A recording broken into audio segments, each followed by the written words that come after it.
go show you love it. Ká má bára wa lò nínú ìfẹ́ kan. I don't dey do competition with anybody. If I offend you, forgive me. Show me love, oh, I go show you love, oh. Come on, brother, I don't need to be back home.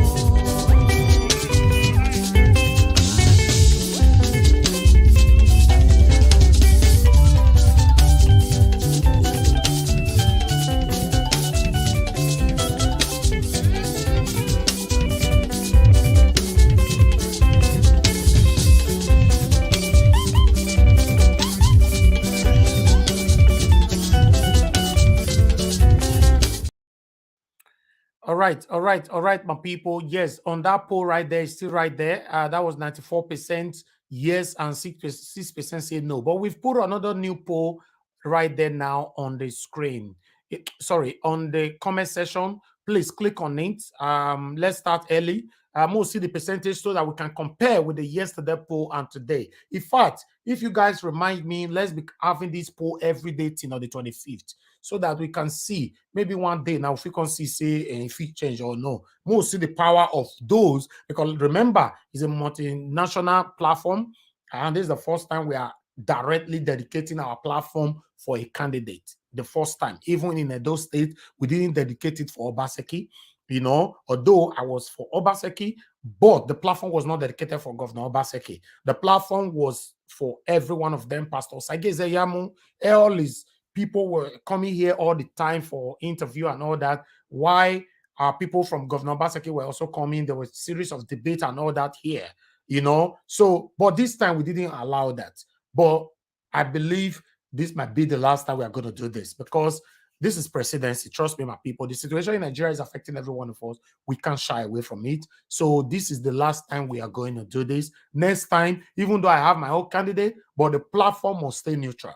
Me personally, I can support who I want to support. It means that if I'm supporting you, for example, Henry Gabriel, and the platform is neutral, anybody can come here and talk about their principle next time. But this, because it's our last chance. We've never got this kind of opportunity before, in my own time. I don't know about you. We have elderly people watching us right now. Some of you have experienced a lot of, you have things to talk about Nigeria when we have to talk about history.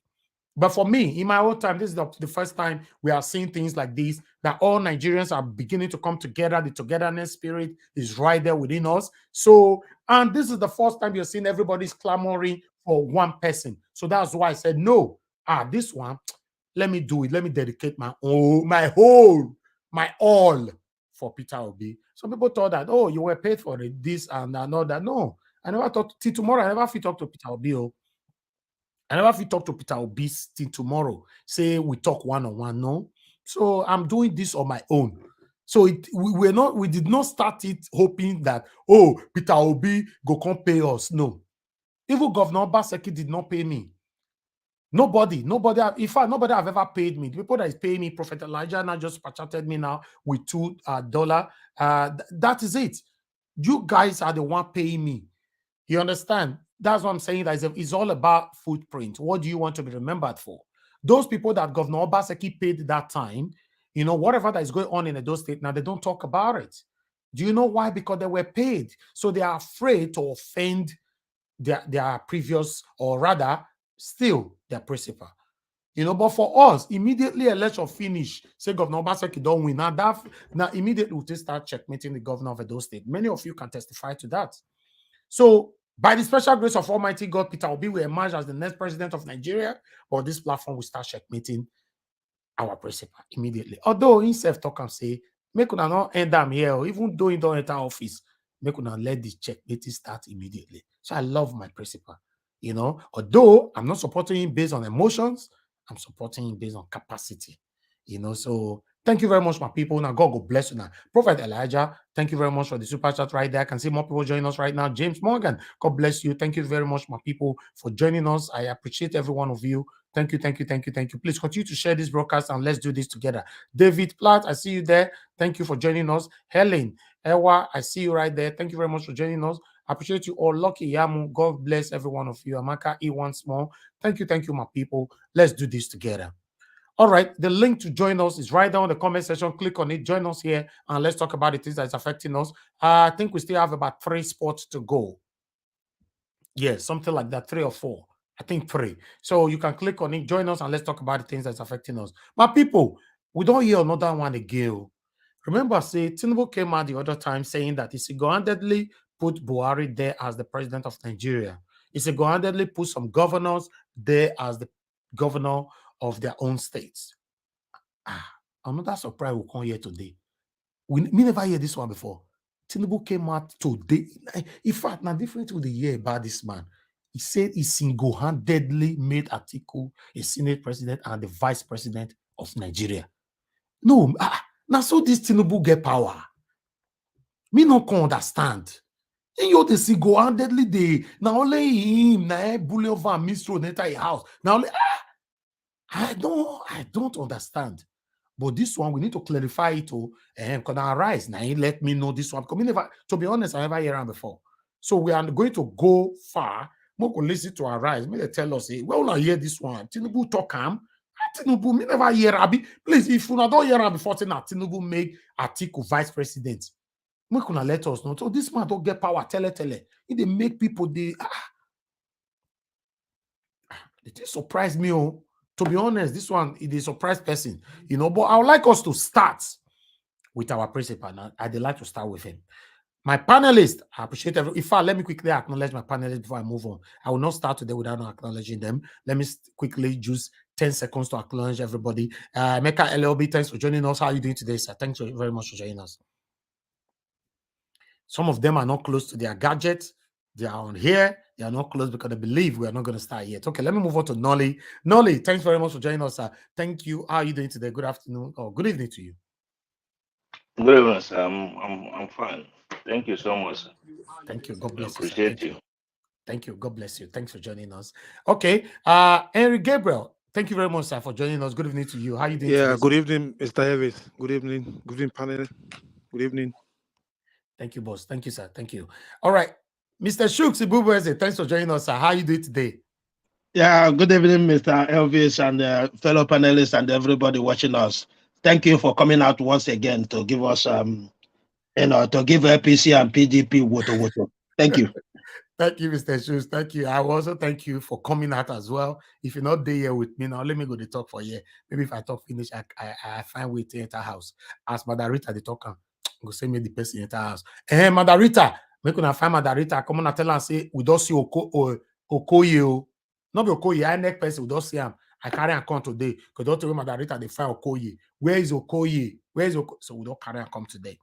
Meanwhile, Victor Niger for B, thanks very much for joining us. Good evening to you, my brother. How are you doing today? Victor, you're not there close to your gadget as well. Okay, that's fine. We'll come back to you. I will having my brother, son of mine, earlier on, Balabu. Where you there, my brother? Oh yeah, come. Don't let your spot go. Let's hear from you on time. Okay, thank you very much, my people. I would like us to move on right now. Lucy, thanks very much for joining us. I appreciate you. Mr. Cyberfo Kongai, thank you very much. Thank you very much, sir. Good evening to you and good evening to every one of you. In case I don't mention your name, it's not intentional. Just there, say not too easy like that to catch up everything, but I acknowledge every one of you right there. I would like us to start with our principal. Today, our principal in the Nasarawa. I want to make us see the love. The way the love they gather every blessed day. I can see God is able. Just join us right now. God is able 2021 channel. Thanks very much for joining us. Good evening to you. And God bless you. Okay, let's hear from our principal. Make we take on from there. I bet make we continue to share this broadcast. Let others know that we are here and let's talk about the things that is affecting you and I. Okay. Let me find out, make I put them because I have a couple of videos here that I'm going to display today. Okay, yes, I don't see them. Please make sure they share or I beg. Okay, before I go, make I see how many likes and share what I get. So if I'm not looking like that, now they give me say and I talk them. We already have about 380 people watching us across, but we have 65 likes. The likes is not encouraging. To be honest, I heard they talk them now. No, I'm not say I not talk and I know they happy. The like is not encouraging. So 66 likes. Click, see, don't press them now. Listen, Mike, if you be my enemy, they watch me. You see the way my people they bless me and you they verse. No worry, God will do your time will come. If you be my enemy, me love you. Get that one from mind. I'll not be your enemy. I'll not be enemy of anybody. I love you. And I know one day you will love me too. But they pray. Don't be angry when you are seeing the sources of others. Always pray for other sources so that God will still remind you. In fact, may God foresee open your own documents or paper or page. Anyhow, not look at. Thank you very much. You say, and the like don't fly. Make on your letter and your reach 100. When I letter and reach 100 before we go, because we have 82 right now, from 62 to 82 already. You know, and God will bless you now, my people. Thank you very much. Okay, while you are doing that, we'll acknowledge the likes again. We have 21 shares already. Thank you very much, my people. God bless you all. Continue to do this because we want our voices to go far. That's why we are here. If we just wanted to talk privately, there's no need to be coming out. I'll just talk for inside my room. Make I enter bed, make I sleep. But we are coming out here to talk every day because we want our voices to go far. Somebody was saying yesterday on the panel, saying that somebody told him, I'm not sure. Best way to talk and say somebody tell and say, see information where in here. He ask and say where here and say for Nigeria Watch. So yes, our informations are going far. Somebody also testified the other day that in America, he went to Africa shop.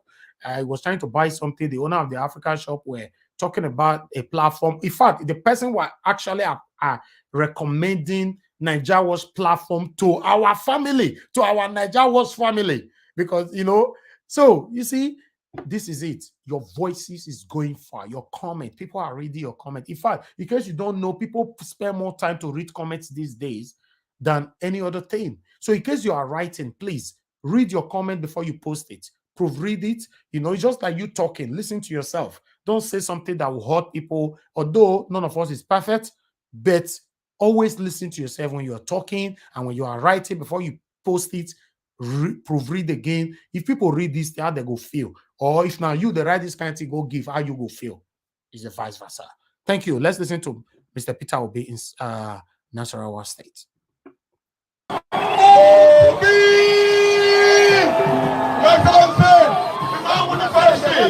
Character, capacity, consistency, compassion, and credibility. We welcome His Excellency, Godfrey.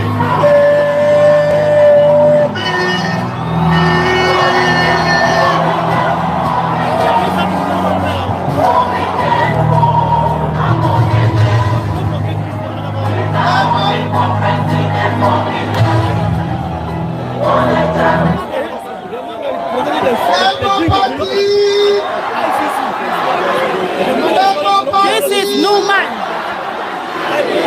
Mama, Papa.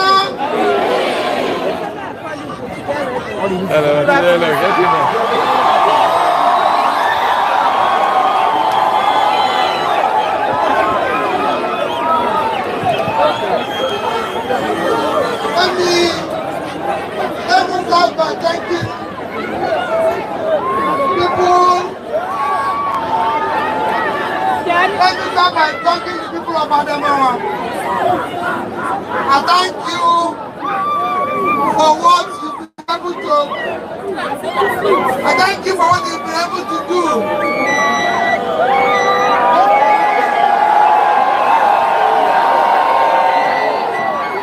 Thank you.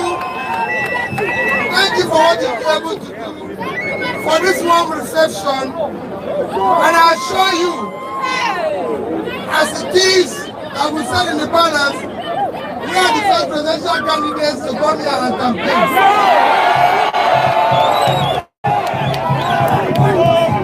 That means we did well, and we assure you that he and I have said, hold us responsible. Nigeria. All the country have done in the past 20 years is to manufacture poverty, to manufacture insecurity, to ensure that people are unemployed, so they can use suffer, to bring misery to all the family. That is what we are saying. It has come to an end.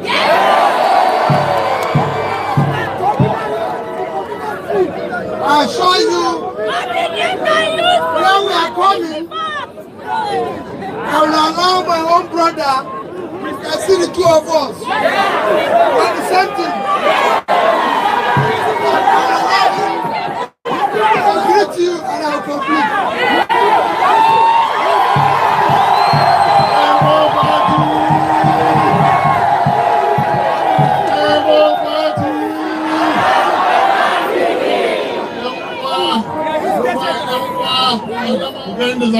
Nigeria.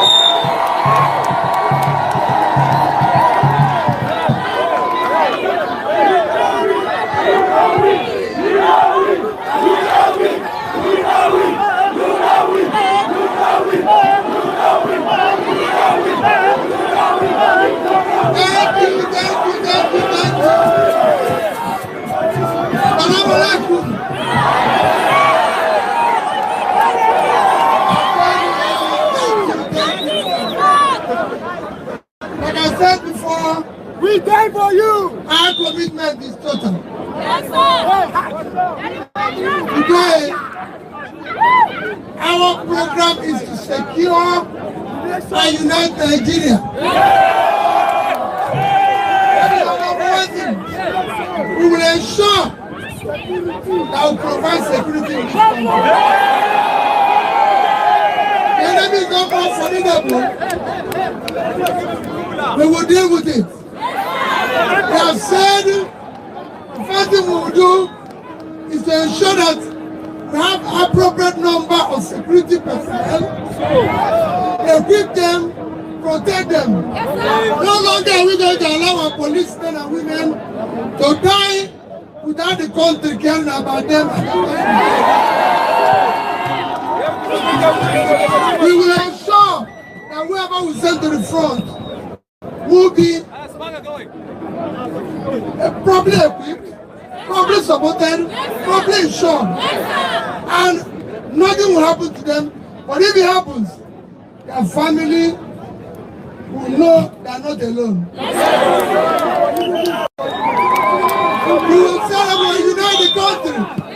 We will ensure that the country is united.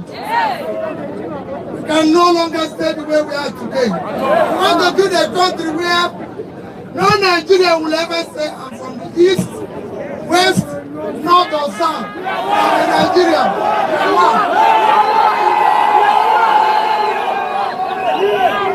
We want to build a country where we will remove Nigeria today from consumption to production. So as this year's election comes,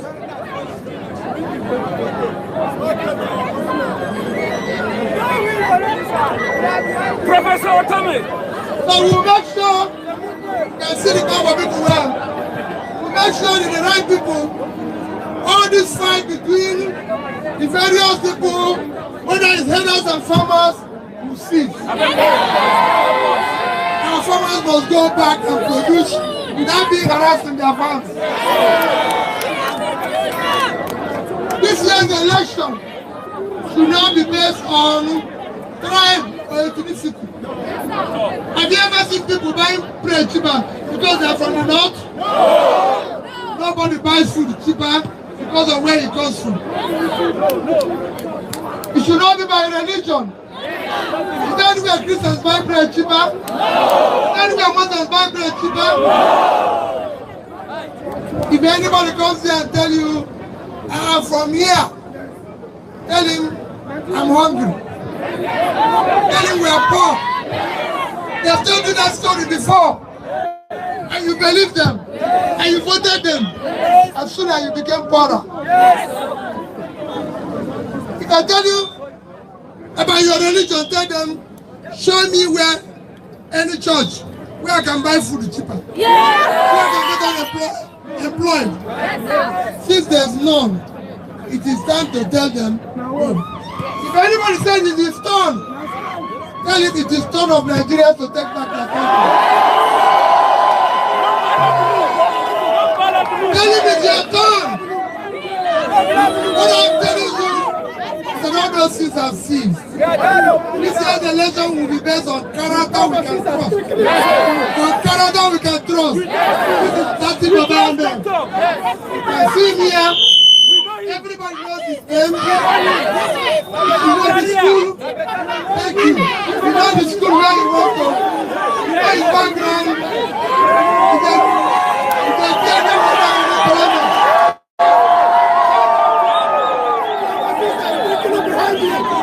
can see somebody to work with. You can see Professor Tommy here. These are people we know. If anybody asks you, my name is Peter Obi. I can tell the schools where I went to. You can go and verify my background and you see it. All of us are qualified for first-class institutions located around Nigeria. That is what we're saying, that we need people to go and do. We want people who are competent.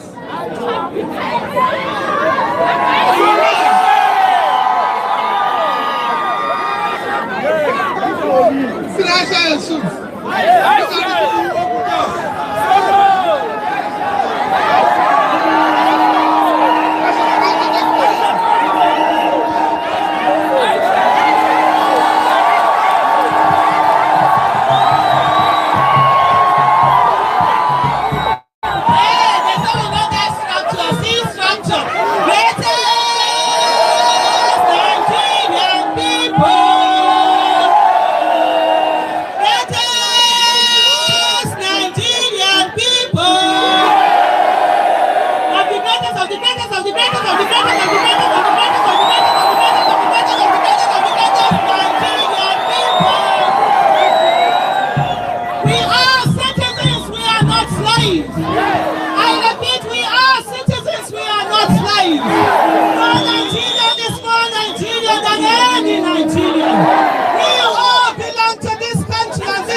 Security. When we will not travel, we are afraid to travel in our own country. And Nigeria, where none of us will be taken away and the states do nothing. And that Nigeria is possible with Mr. Peter Obi and that's it.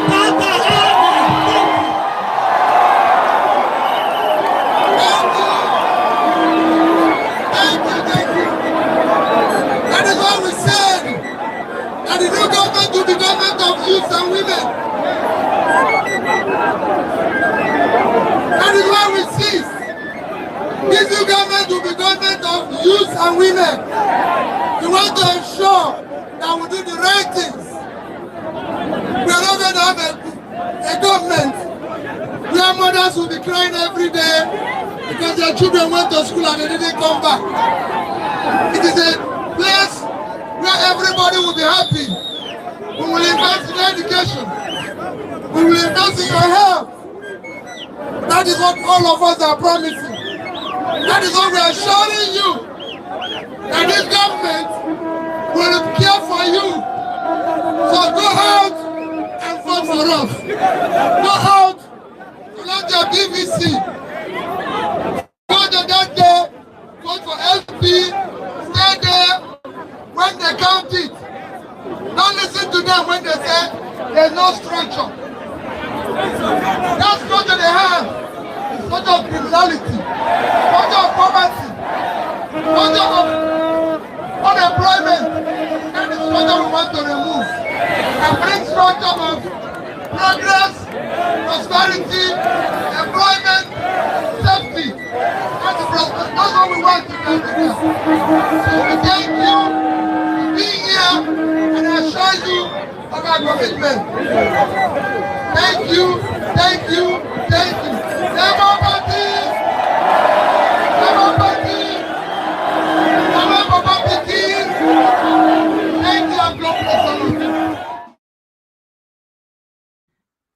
Thank you very much, my people. Thanks for your time with us. We're going to move on now to the other video quickly. Before that, let me quickly appreciate Sake for reminding me that it's not Nasrawa, it's Adamawa. Yeah, I don't know how I got that wrong, because actually our thumbnail actually stated, what is the thumbnail? Stated Adamawa. You can see that right there. You know, our thumbnail stated Adamawa, but the title stated Nasarawa. I don't know where that came from. So it was confusion somewhere. But thank you. That's why we are here, and nobody is perfect. We enjoy our attention to some mistakes like this. It can be sorted out immediately. Thank you. God bless you. Okay, my people. Meanwhile, before I move on to the other video, I have somebody, rather, I have a video here where a guy was saying that he will never support Peter Obi. He will prefer to support Tinubu. You know, but the reason why he wants to support Tinubu and the reason why he don't want to support Peter Obi, you know, will surprise you. Okay? I believe that will surprise you. So I would like us to quickly watch this 30 seconds video. Watch this. May I not go on tell those Igbo men now. May I not go on the full law everywhere now. I know say Nigeria no be a country where need law for street boys. So people big go I they look at like person go on the full law for different kind of angles. We need to yes. Because Naibo man, you go on they use brain the operators. I choose Tinubu because Tinubu is a man of integrity. Yes, and Tinubu also look down on streets. Yes, it's only Tinubu who know about the streets, who cares about the streets. Among three of them, so I choose Tinubu for this election. Okay, let me analyze this again. He said, I'm an Igbo man, but I don't want to support Peter Obi. Because Peter Obi go come pull law. The kind law we go bring, you go affect the street. It go affect Agbe rules. Okay? So, but Tinubu, the reason why I'm supporting Tinubu know about the street. Tinubu cares about the street, about the Agbe rules. So, in one made the street continue the way you're be. So now Tinubu now go better pass. You see, these people have succeeded in weaponizing us with poverty, with suffering. You now see the mentality of some of us. It's very sad. Very, very sad. Even the word integrity when you use, you don't know what it means. But now street in day, you want waiting the happen for streaming, may law not can change them. Me your day like that. That's why supporting Tinubu. Meanwhile, we have another intelligent Nigerian, which was interviewed by Sheung. The video is currently circulating everywhere. I'd like us to quickly listen to this. Give me your own view about who you think is best. But before that, let me quickly acknowledge the people right there again. I can see more of my family joining us right now. Mother Rita, thanks for joining us. I don't call you since because we don't go carry our neck. What do you call them? What be name again? Okoye. I don't go carry a come. You know, see all the day we define Okoye, go carry a come. I carry a come today for you. You know, thanks very much for joining us. Queen A, thanks for joining us. I appreciate you, James. Mark, thanks very much for joining us. Good evening to every one of you. I can see Mr. Pansat. Mr. Pansat, thanks very much for joining us. Good evening to you, sir. Thanks very much for joining us. Bella Naomi, thank you very much. Thank you very much, madam, for joining us. Good evening to you. I appreciate every one of you. I can see Mr. Alex Osarodion right there. Thanks for joining us. Kingsley Alex Keeley, thanks for joining us. Good evening to every one of you. He's Harley Radio. Thanks for joining us. Pat Oka, God bless you all. Please continue to share. Almost Sokri, I see you right there. Good evening, my good people.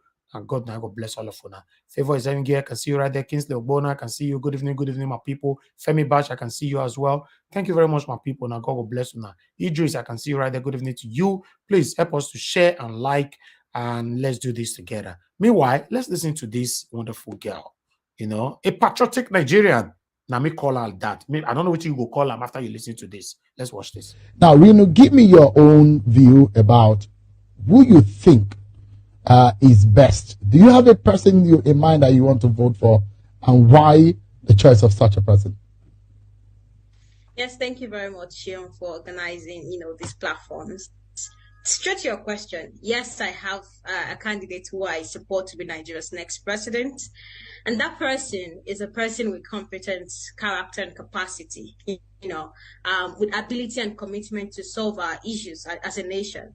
That ticket that represents inclusion, that represents equity, that represents justice, not just for Nigerians, but then for young people, for women, for members of other tribes, for people from diverse religions and lands, and that person is His Excellency Peter Obi. Interesting.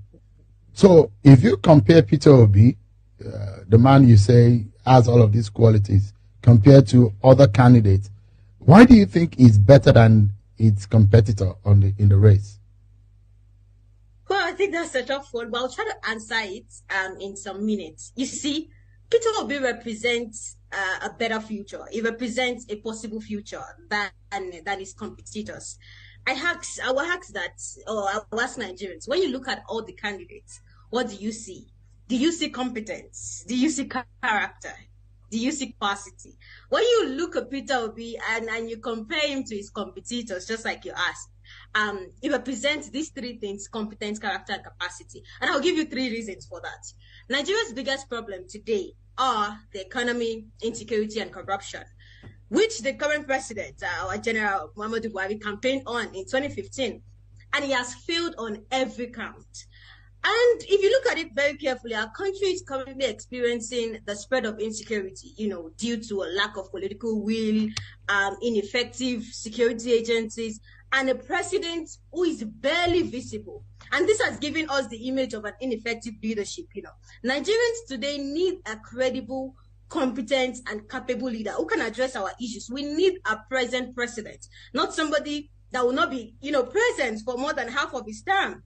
And then we can see the parties that have come severally. They failed to deliver on their campaign promises to fight corruption.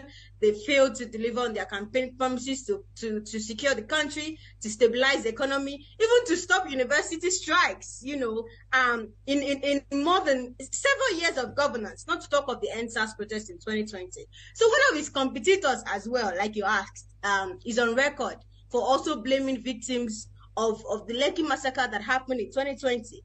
Another counterpart, is famous for paying lip service to situations of public concern. I mean, recently there was a deleted tweet condemning the killing of a female student who was killed in Sokoto. Also, candidates from major parties in Nigeria historically have always chosen running mates from other regions and religions in order to be able to foster a sense of security. His major competitors, Peter Obi's major competitors, do not represent the image of a united Nigeria. And Nigerians have suffered heavily in the hands of bad presidents. We do not need leaders who will further widen our divides. Peter Obi will reduce those divides. 2, before we can begin to solve these issues of insecurity, corruption, joblessness, we can go on and on. We need a visionary and transformational leader. And then it's a process. Just like when you're looking for a job, the first stage is you package your CV, you say, these are my qualifications, and submit it. Then the second stage is when they've looked at your CV, they say, okay, you get a chance of an interview. You now get the opportunity to be able to tell the employer why you think you're the best man for the job. And then they can hire you. Not to forget that the basic tenets of a democracy requires that citizens are to ask questions of their leaders, whether they're in office or they're aspiring to come into office. And then there is an obligation from those leaders to be transparent. If you want to lead anybody, you have to be prepared, to be prepared for an intensive analysis of what you've done, what you're going to do, and what qualifies you to do it. And there cannot be 2 ways to it. Peter Obi has been speaking at every opportunity he gets to Nigerians, unlike his competitors, who have concluded that they have Nigerians by their throats and that we will vote for them no matter what, regardless what they do, they are going to win. So Nigerians must not make the mistake of thinking that any politicians is too good for their questions or query. Regardless of how attractive the CV or credentials of the politicians may be, the citizens must ensure, and that's the basic tenets of a democracy, that we understand who we want to vote for. Before I end, also we need a leader with who is critically and clinically sound, with the right character, skills, attitude, and attribute to turn things around. We do not need candidates who have been sleeping all over campaign meetings. You know, some of them have even refused to attend debates. Candidates who are incoherent, speaking in languages we don't understand. That is clearly a disaster in waiting. Those people will not solve the problems of our country. You're shaking tables. You're shaking tables. The third one, before I end, you're shaking tables, Reno, tonight. So, yeah. We should also ask ourselves, what is motivating all the candidates to run for office? You and I should ask ourselves, is their aim just to become president by force, by fire, or they truly want to serve? As competitors, those are Peter Obi's competitors, are they promising a bright future for you and I, for the older generation, for this generation, for the future generation, for you, for your children? Peter Obi represents a bright future, and all people with sound analytical mind can discern what we stand to benefit as a nation through Peter Obi. Thank you. You've shaken tables, and well, let me allow, because you didn't mention names, and I don't know whether you want to mention names, because this is a platform where Nigerians can eat for the independent mind, so where Nigerians can speak their minds freely. Jesus. Listen, guys, if you be single man, if you be single man, make I just talk this one, because now only that one go talk, we can move on. And you never marry, I want beg you, try make you marry intelligent woman. Oh. You know, that there go your end down. Una they hear the way she they talk. She was not reading any kind of script. Oh. Una they hear her. Marry intelligent. In fact, even women as well. If you are getting married, marry an intelligent man. I'm not talking down on anybody, you will not get me wrong. But I like what I just watched, to be honest. I'd like us to move on. Thank you very much, my people. And I would like us to quickly take on this video here as well. Yeah, CBN Governor. Hi, my brother, how are you? Are you Senator Aku? Yes. I'm good. I'm calling just to, based on the case, you know, we speak for the Nigerians. And we feel that this thing you're doing with this Naira is affecting us, Nigerians, so much. Your deadline is your deadline. No, it cannot be your deadline. Do you know that right now Nigerians are suffering?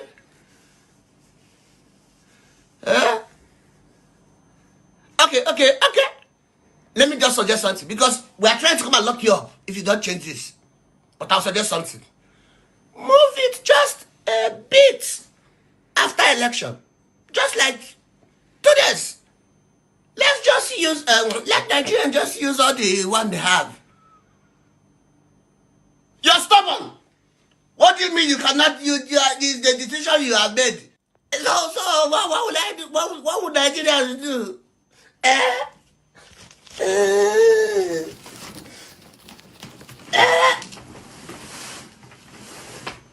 No, it's for Nigerians.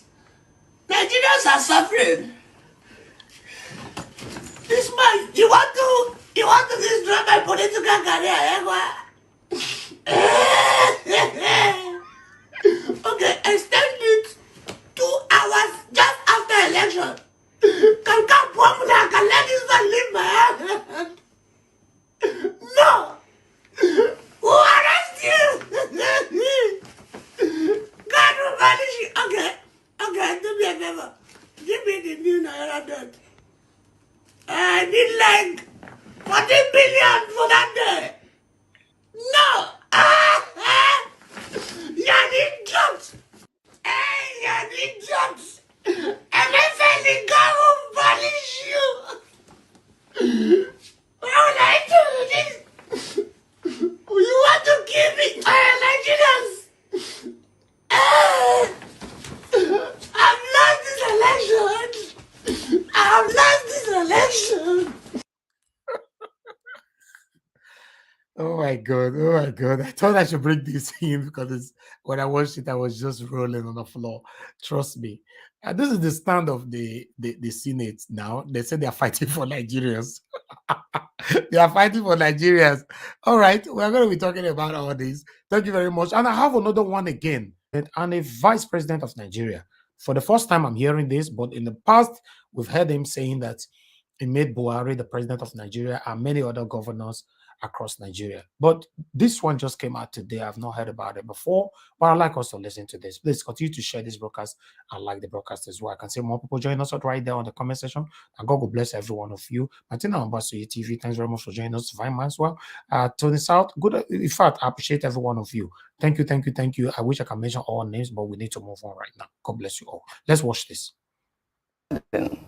The spat between the presidential candidates of the People's Democratic Party and the All Progressives Congress continues to brew on Monday. Bola Ahmed Tinubu, the APC flag bearer, during the party's rally in Uyo, the Akwa Ibom state capital, said he rescued Atiku Abubakar from Nigeria's former president, Olusegun Obasanjo, who he said wanted to roast Atiku like goat meat before he ran away to Dubai. But then when it was time for the election, Atiku returned to the country. Tinubu also boasted of making Atiku Abubakar Nigeria's Senate president and said the PDP has no mandate. Let's listen in before we take some reactions. They have no mandate. What they have na ice cream. It melt quick. You get me? They are yeye people. Atiku, when we make him Senate president, Abba, you sell this, you sell that, assets, our commonwealth, our patrimony, everything that we have, we sell them, we become skeleton. Atiku no care. As vice president. As vice president. Dr. Bati, over to you. Well, this has generated a lot of reactions. Should I take a reaction before I come to you? Okay. Should I do that? All right. Well, Olalaye wrote, Tinubu commits yet another blunder. He said, when we made Atiku Senate president, number one, Atiku was never the Senate president. Number two, at what point was Tinubu part of any process that made Atiku the vice president of Nigeria? Red flag. Well, if we make Tinubu president, the cabal will be more in charge than ever. To take Frank Shaibu's point there, we need a president who can represent us globally. Yes. I mean, we need, and that's why we also need a president that we know his health records. Because a lot has happened in this country. And let's not forget that. A lot has happened in this country. I was having a sit down yesterday, and the person was taking me through the Yaradua days. You know, we can't afford to go through days like that any longer. We all saw what happened.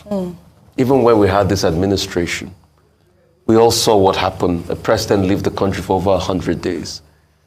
Again, that's why I say political candidates should release their health records. In all fairness to him, yes, he said he was going to empower people in Akwa Ibom, that they should see the things he has done in Lagos, you know, that he pretty much made Lagos and all of that, which a lot of people have argued and tackled and said, you know what, no, Lagos has been a British Crown colony for so many years, you know, since the 1800s. In fact, in 1863, you had ordinances set up by the British colonial government then, you know, to map out streets on the island as we speak today. So Lagos had been many years ago. So he said he had done, you know, the Lekki Seaport, he had done rail, and here, you know, all the political stuff. And he said he would give prosperity. He said he did the Lekki Seaport. And he will also do seaport for them. Then now to the gaffes. Let's not deceive ourselves. These gaffes are becoming unbearable. In the space of a week or two, Atiku Abubakar has assumed two different personalities. At first, I'm not sure you took that story. He first called Atiku Abubakar the governor of Anambra State. I think, no, that actually was not correct. That was an edited video. It wasn't correct. Okay. Yes. So it was not correct. Correct. Okay. I had to research. And yeah, you had to research that. Good for correcting me. Yeah. But that video also circulated, you know. Secondly, the constant gaffes. Now calling Atiku Abubakar the Senate president before he was corrected. Also, the misalignment of historical evidence and facts. Like Dr. Bati pointed, They were both in opposing party. He was in the Alliance for Democracy, and Atiku Abubakar was in the PDP. Then leading up to now saying, oh, they did a lot together and all of that. Yeah, they might have had political alliances, give it to them. But misrepresentation of history, claiming ownership for things that obviously you'll know that wasn't done, and all the gaffes, these are becoming one too many. And I just hope the Nigerian people are introspecting and looking deeply, and the candidates too will be good enough to share their medical records. Absolutely. All right, thank you very much, my people. I'll stop that right there in case you want to watch further. You can go to our Rise.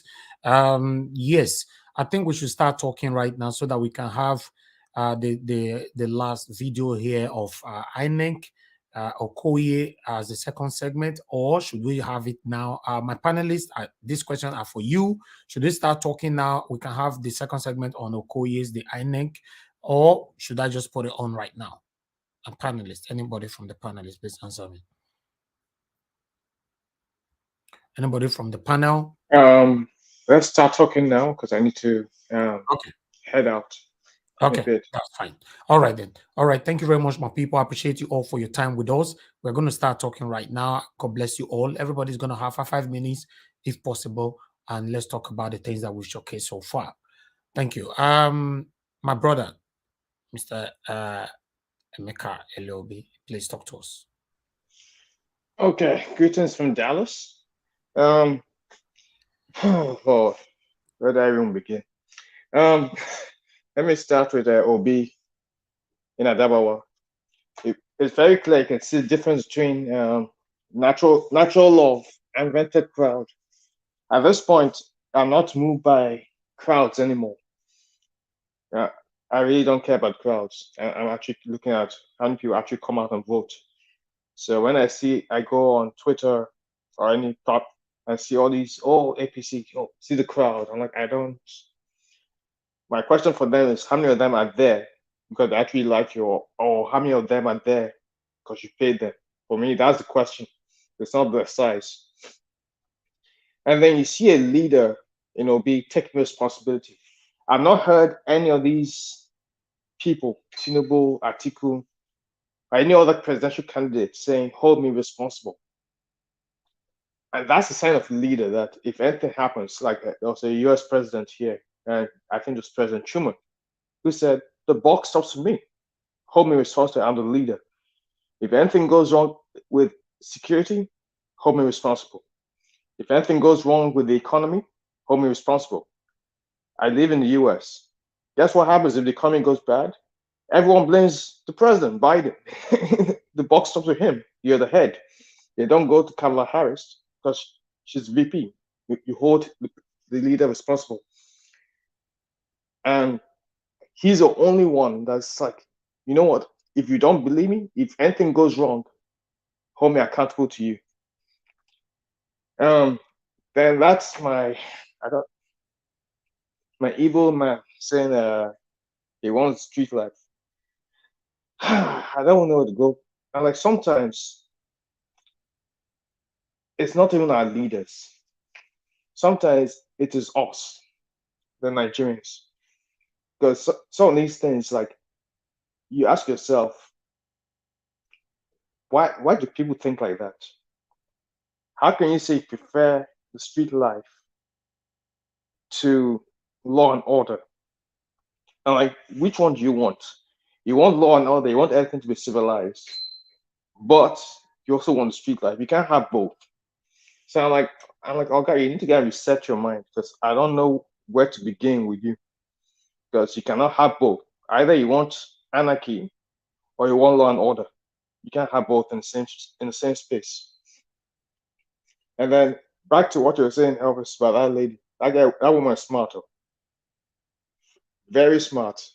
Broke it down with no stress. And these are like I tell people, we have so many intelligent people in our country that can easily and effectively run the country, that can run organizations, and yet we keep recycling these incompetent old people. I'm like, so someone like that woman, are you trying to tell me you cannot put her somewhere in leadership? Even if you're not put her in government, you can put her as a councillor or local government, someone that has brains. People like that will run the country effectively with no issue. But we keep recycling these old papas who keep eating our money. And until we get to a point where we're exhausted and tired of this nonsense, we'll keep recycling them. I just pray that this next month, is it 24? This 24 days left, that we'll get our act together and get the country moving.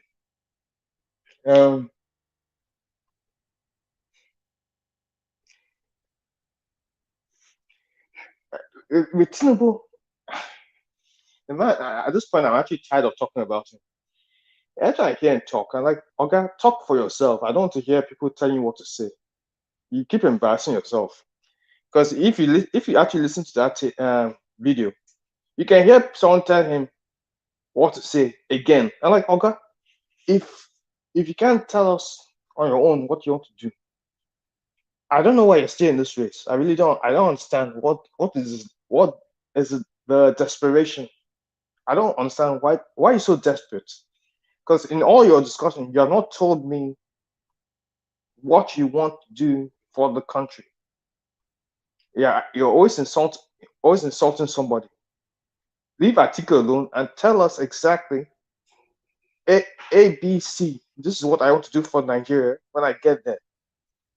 Don't insult article. Don't insult OP. Just tell us your plans for the country. But Oga, anyway, I'm tired of talking about him. But I'll leave it at that. It's just amazing. What's his name? My friend Ewo. At this point, if Nigerians make the mistake of putting either of these people in, they have no one else to blame but themselves. The world is watching. That's all I have to say. The world is watching. The world's eyes are on Nigeria right now. So, Nigeria, behave yourself and do the right thing. That's all I have to say. God bless you, my brother, Mr. Mecca LLB. Thanks for joining us. I really do appreciate you. Thanks for your submission as well. God bless you. All right. I'll move on now to Mr. Henry Gabriel. Mr. Henry Gabriel, thanks for joining us. Good evening to you, sir. Please talk to us. Yeah, good evening, Elvis. One more time. Good evening, panel. Let me go first of all with this lady who was in Arash TV. No, from this interview against this PDP man. You see the aggressiveness of that man. The lady was just talking. You see how smart she is. You cannot even see aggressive from the lady. She was just saying what is a principal we do. That is a principal is better than the other candidate. Why the other one is just ranting, insulting her on, That is the problem we have. How can somebody with two eyes and good thinking, we won't consider Tinubu to become a audience way in the street or president of more than 200,000 Nigerians?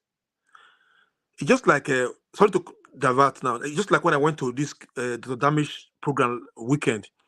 There's a guy who called himself all now politics. He said he loved Nigeria so dear.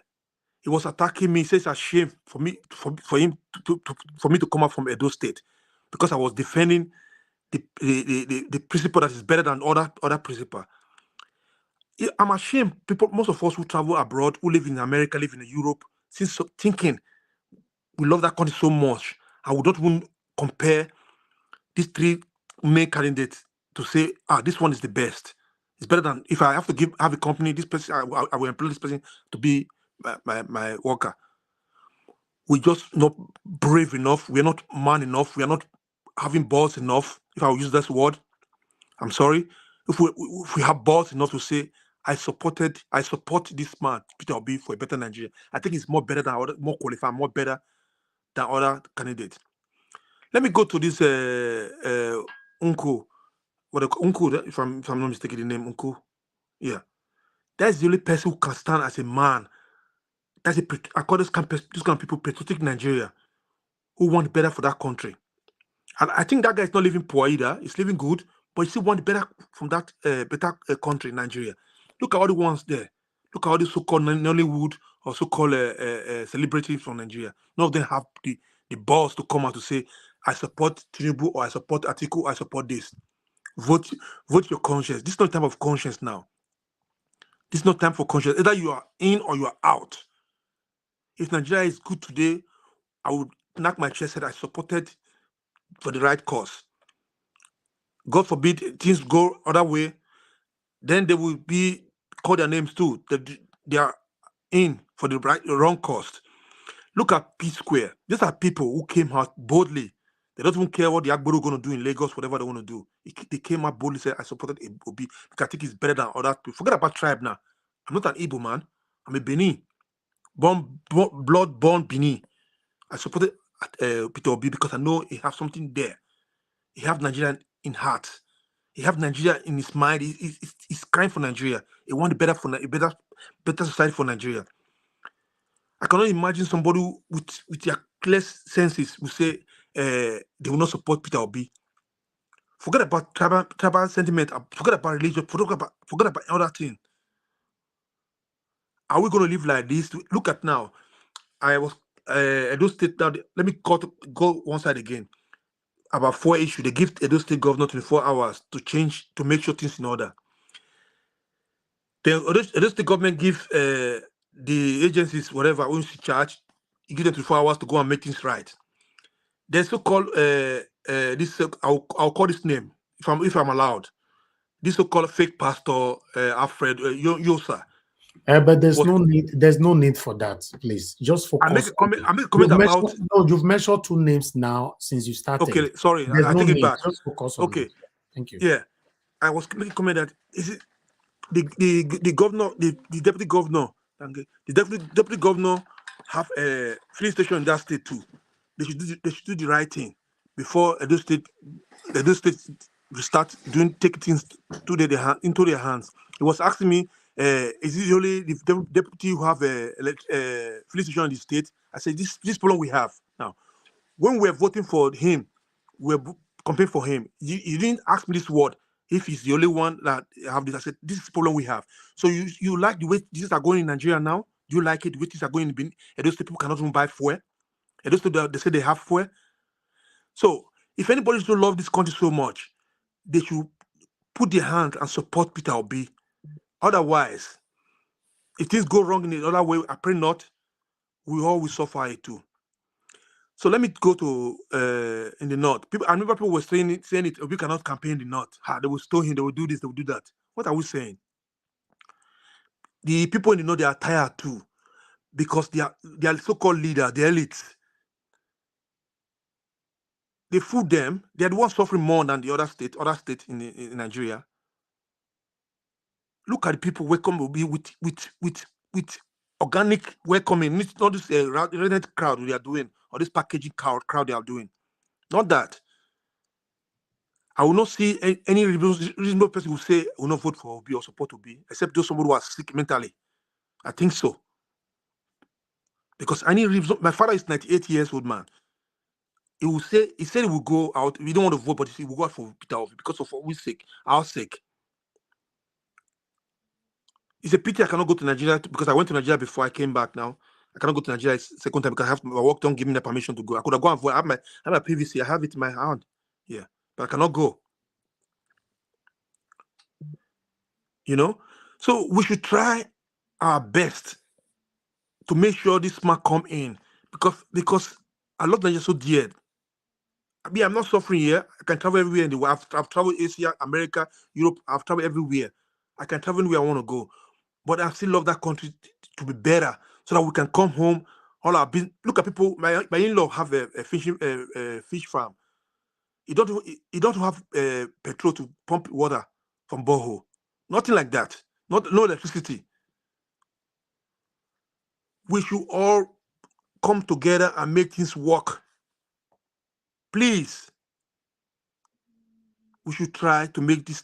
We should not miss this opportunity because this opportunity we have before, was Abiola time. I remember that time, Abiola time was not like this either.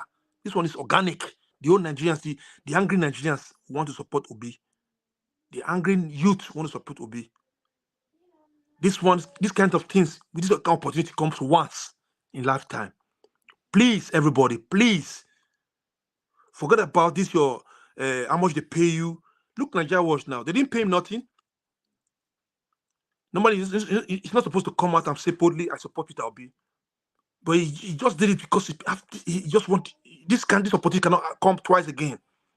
If other platform will say they will just only moderate and go. They will not come out, open their chest, say, "I support Peter Obi." But you are the only one who is doing it. I give you 10 bullseyes now, millions of bullseyes I give you. Thank you for this platform. Thank you for educating our people. Thank you for supporting Peter Obi, for using your platform to support Peter Obi. Thank you. History will not forget you. History will never forget you. You are one of those who make changes in that country. I raise my case at the moment. Thank you so much, my brother, Mr. Henry Gabriel. Thanks for the acknowledgement and encouragement as well. And thanks for the prayers. God bless you, sir. Okay. Nolly, I'm not sure if you are available now because we skipped you earlier on because you... Okay. I believe Nolly is still not available. I'll move on to the next person. We need to talk about it so we can showcase the other video. Okay, let me move on now to Victor Niger for Obi. Good evening to you, sir. Please talk to us. Okay. I'm here. Okay. I'm here. All right. Talk to us, sir. Thank you. Thank you, everyone, for this.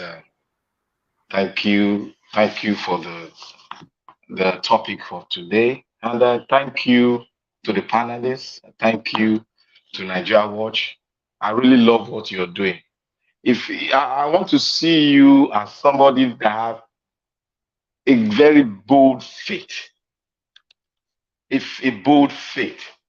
You see, why I said so is that if every Christian has this consistency that you have, the things will be more better in the country. But what we have is Christians that don't really, they're not consistent, they are easily moved by the wind.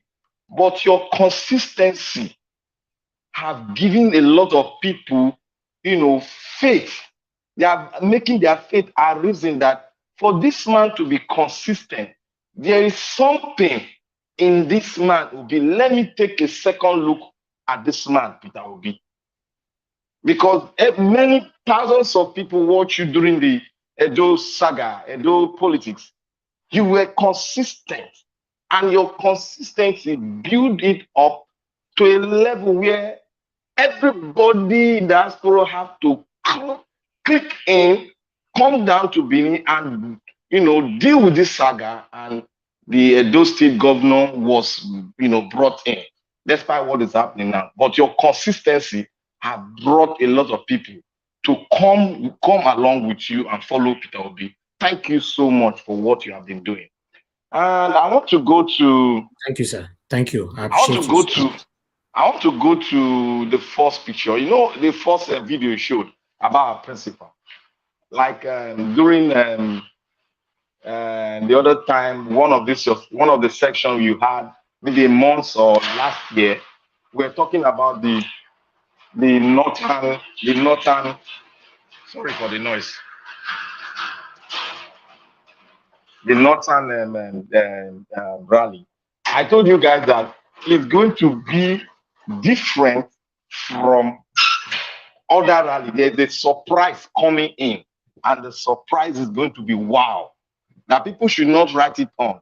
Dati has been doing a great job in the north, but people were saying, "Where's the vice president? The vice president in the north is going to be." People were complaining. People were coming to your platform, were complaining. I said, "Look, something is cooking, and it's going to be wow when it's finished. When they finish cooking it." And today, we have seen the hard work. We have seen planning. We have seen political management by the Labour Party Obi movement. Obedati movement. We have seen the people, we have seen the force that believe in the mindset that the people can drive on the type of political platform they want. The people can decide on who they want. We have seen that a man who has come with light, no man can off that light. It's a man whose time has come and no man can kill. And I believe Mr. Obi we move through the entire north like a wind from heaven that sweeps the entire desert clean. And there come the manifestation of the dividends of democracy. And I really am I'm so excited of what we have deliberated on and the confidence we had in this on this platform and the confidence we have in the movement. And we speaking here today, we might not be on ground to really go in, but we have really conscientized people to go out there. Like on my part, I've been able to catch up my family. We have about 7 of them, including my dad, including my dad, and they've been able to build it all like that to get at least, I told them to get at least 10 people on your side. So if you get 10 people on your side, we have what? 70. So that is how I am be able to build up and couple with financial aid that I give them. So I complain, I say, okay, don't worry, not about money, take this and go out there. This is what a lot of diasporas have been doing. And I learned it from, the idea came from this platform too. And I thank God other diasporas are doing the same thing. And to all this, what the Milocom man is doing, I'm not surprised. I'm not surprised because the table has been prepared. The table has been prepared for Peter Obi in front of his enemy. Who are these satanic enemies? It's PDP and APC. So if God prepared a table, what do you expect? What do you expect from the other camp? They will start doing all sorts of mistake and jiving. So we have been seeing it consistently. This to show you that this man, this presidential aspirant from APC, blah blah blah, is not medically fit, upright to be a president. Neither will I say to be a counselor, to lead, because I'm not trying to bring down, but what we physically are seeing, that man is not medically okay. He needs to take a break and build himself in another people the way he has been doing in Lagos. So on the lady that spoke, the young lady that spoke that you played the video, that is the new Nigeria. That is the new Nigeria I'm seeing. When that lady was speaking, I was seeing the new Nigeria that do not require you to corrupt them to vote, but look at the man and look at his capacity, consistency, and his uprightness, and look at his record, his consistency, and you run to a conclusion by going through his record, and you come up with an intelligent conclusion and tell the people, this is why we need this person. That is the new Nigeria I've seen. And I pray to Almighty God, as this wind continues to blow, it will bring an era into the largest democracy in Africa, where more than 200 million black race reside. And this will usher in a wind of democratic change in Africa. And people, the Africans, will now start holding their leaders responsible. And this will bring about the power of leadership will be restored back into the hands of the citizen, because they now see an example in the biggest black race in the world, and that's Nigeria. Mr. Najawash, I will thank you once again for your consistency, because even in the church, they preach about consistency in the word of God. And your consistency has brought a light in so many Nigerians. They have clue in clinch into the obedient movement. And thank God, a lot of people's minds have been settled and they are voting. They are going to vote Peter Obi. Thank you all. Thank you very much, sir. God bless you, sir. Thank you so much for your prayers, your acknowledgement, and your encouragement. I really do appreciate this. To be honest, I like hearing stuff like this. It's not easy. I'm a human being, just like you.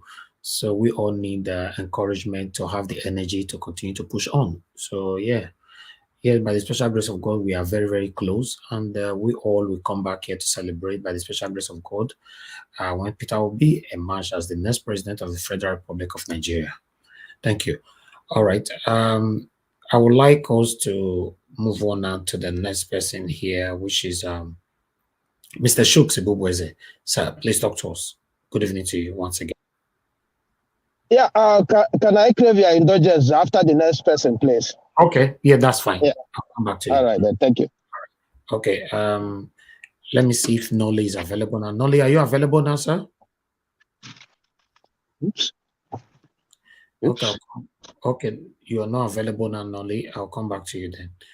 Okay, good evening to you, Mr. Alex Dopekin. Thanks for joining us, sir. Please talk to us. Good evening, Mr. Elvis. Thank you you, for your job well done and what you keep doing.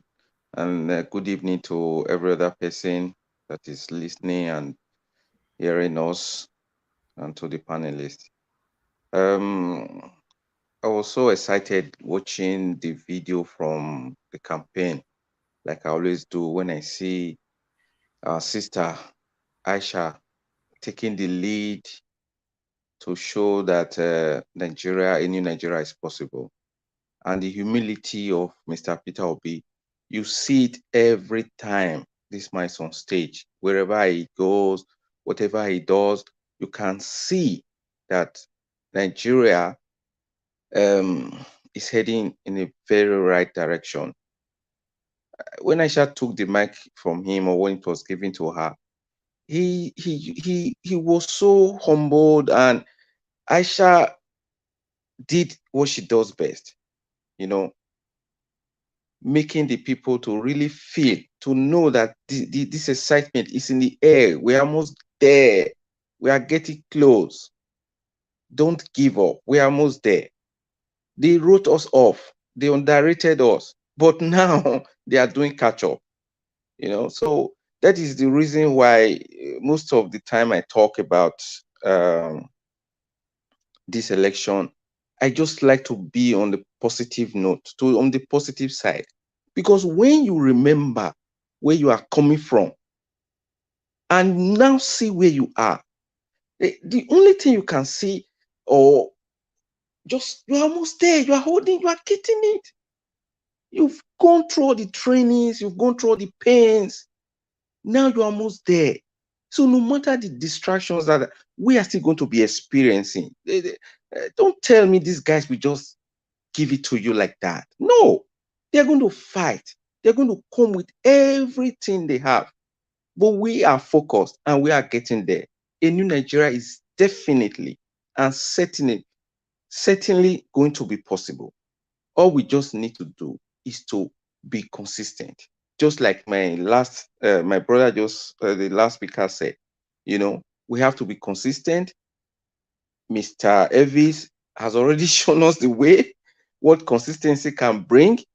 Every other person should follow suit, and we have to work towards this goal of ours so that at the end, we'll have cause to be grateful to God and to be joyful and have a new Nigeria.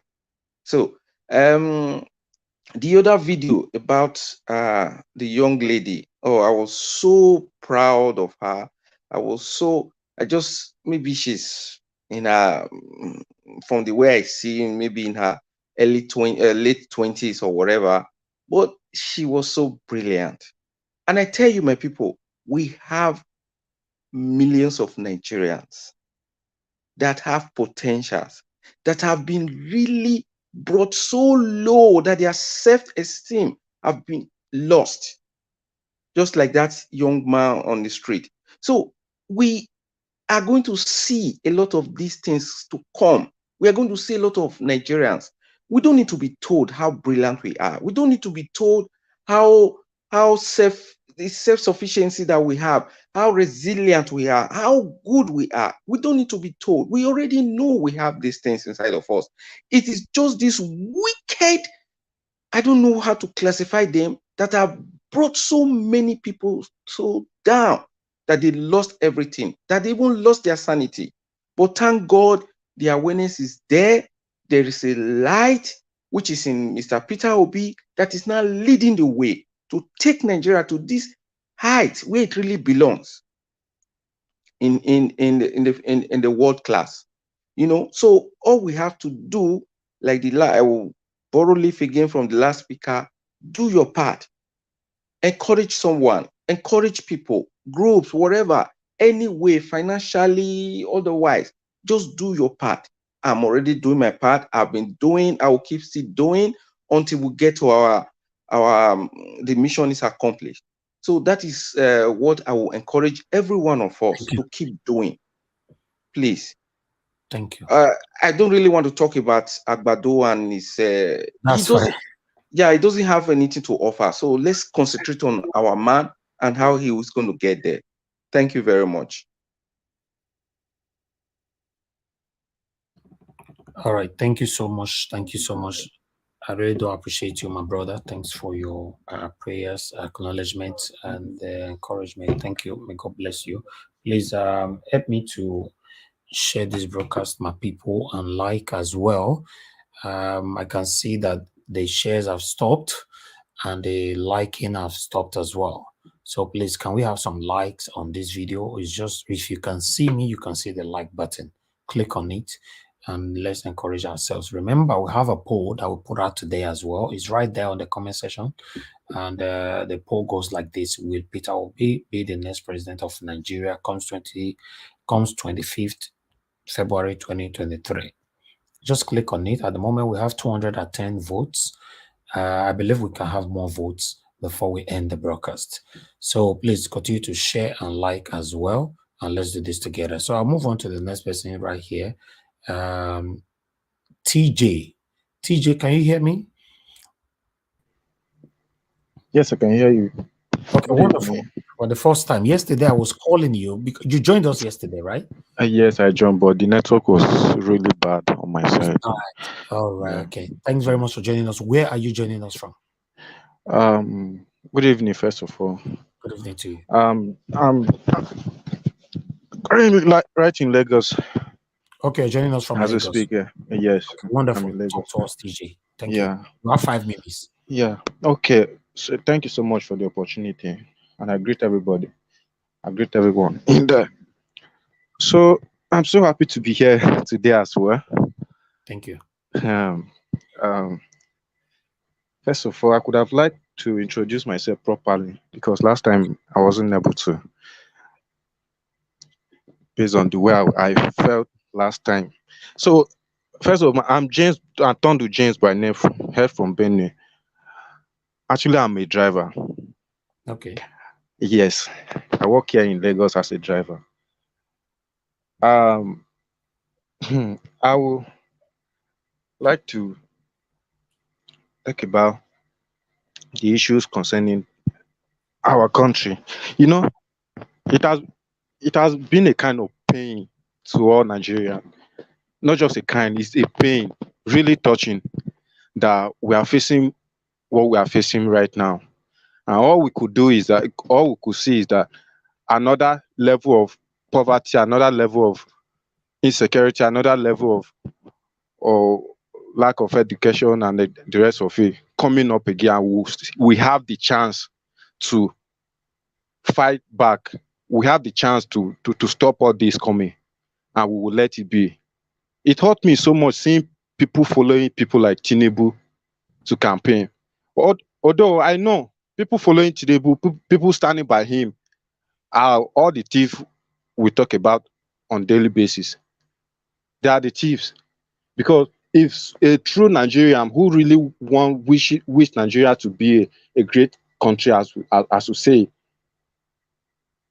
will never for once like think of having someone like Tinubu as a president.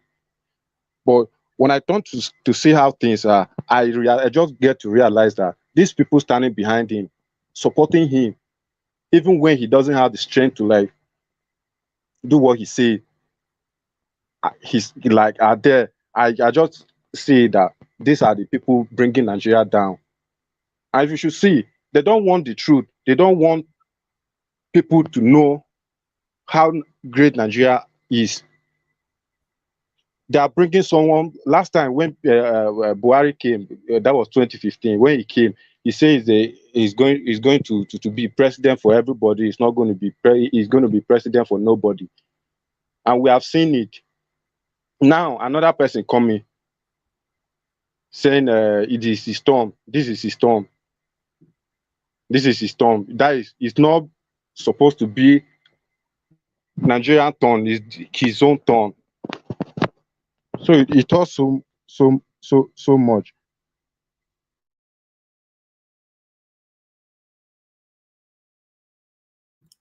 Go ahead. TJ, we can't hear you. TJ. Okay. Hello, can you hear me? We lost you. We lost Hello? you. We can hear you now. Oh, shit. TJ, we can hear you now. We can hear you. Oh, very sad. You're not. Hello? TJ, can you hear me? This is one of the things we are talking about. TJ is joining us from Lagos, and the situation is already affecting him. That's what we're talking about. Nothing is working there. So fortunate, TJ, you will need to come back. But before that, I'd like to move on with the next person, which is Mr. Shuks Ibubeze. Mr. Shuks, please talk to us. Good evening to you once again.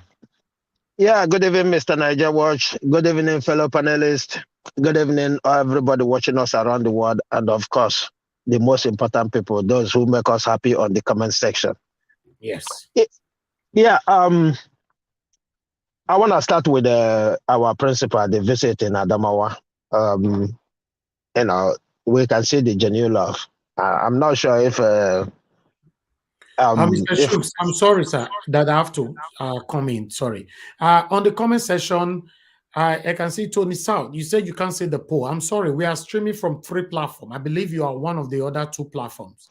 The poll is only on Niger Watch. So if you are watching us from Edo Niger Watch, then there's no poll there. If you are watching us from Niger NW blog, there's no blog poll there. We only have the poll on Niger Watch. So unfortunately, maybe next time I can put it in all of them, but I put it only there. Thank you. God bless you. Go ahead, sir.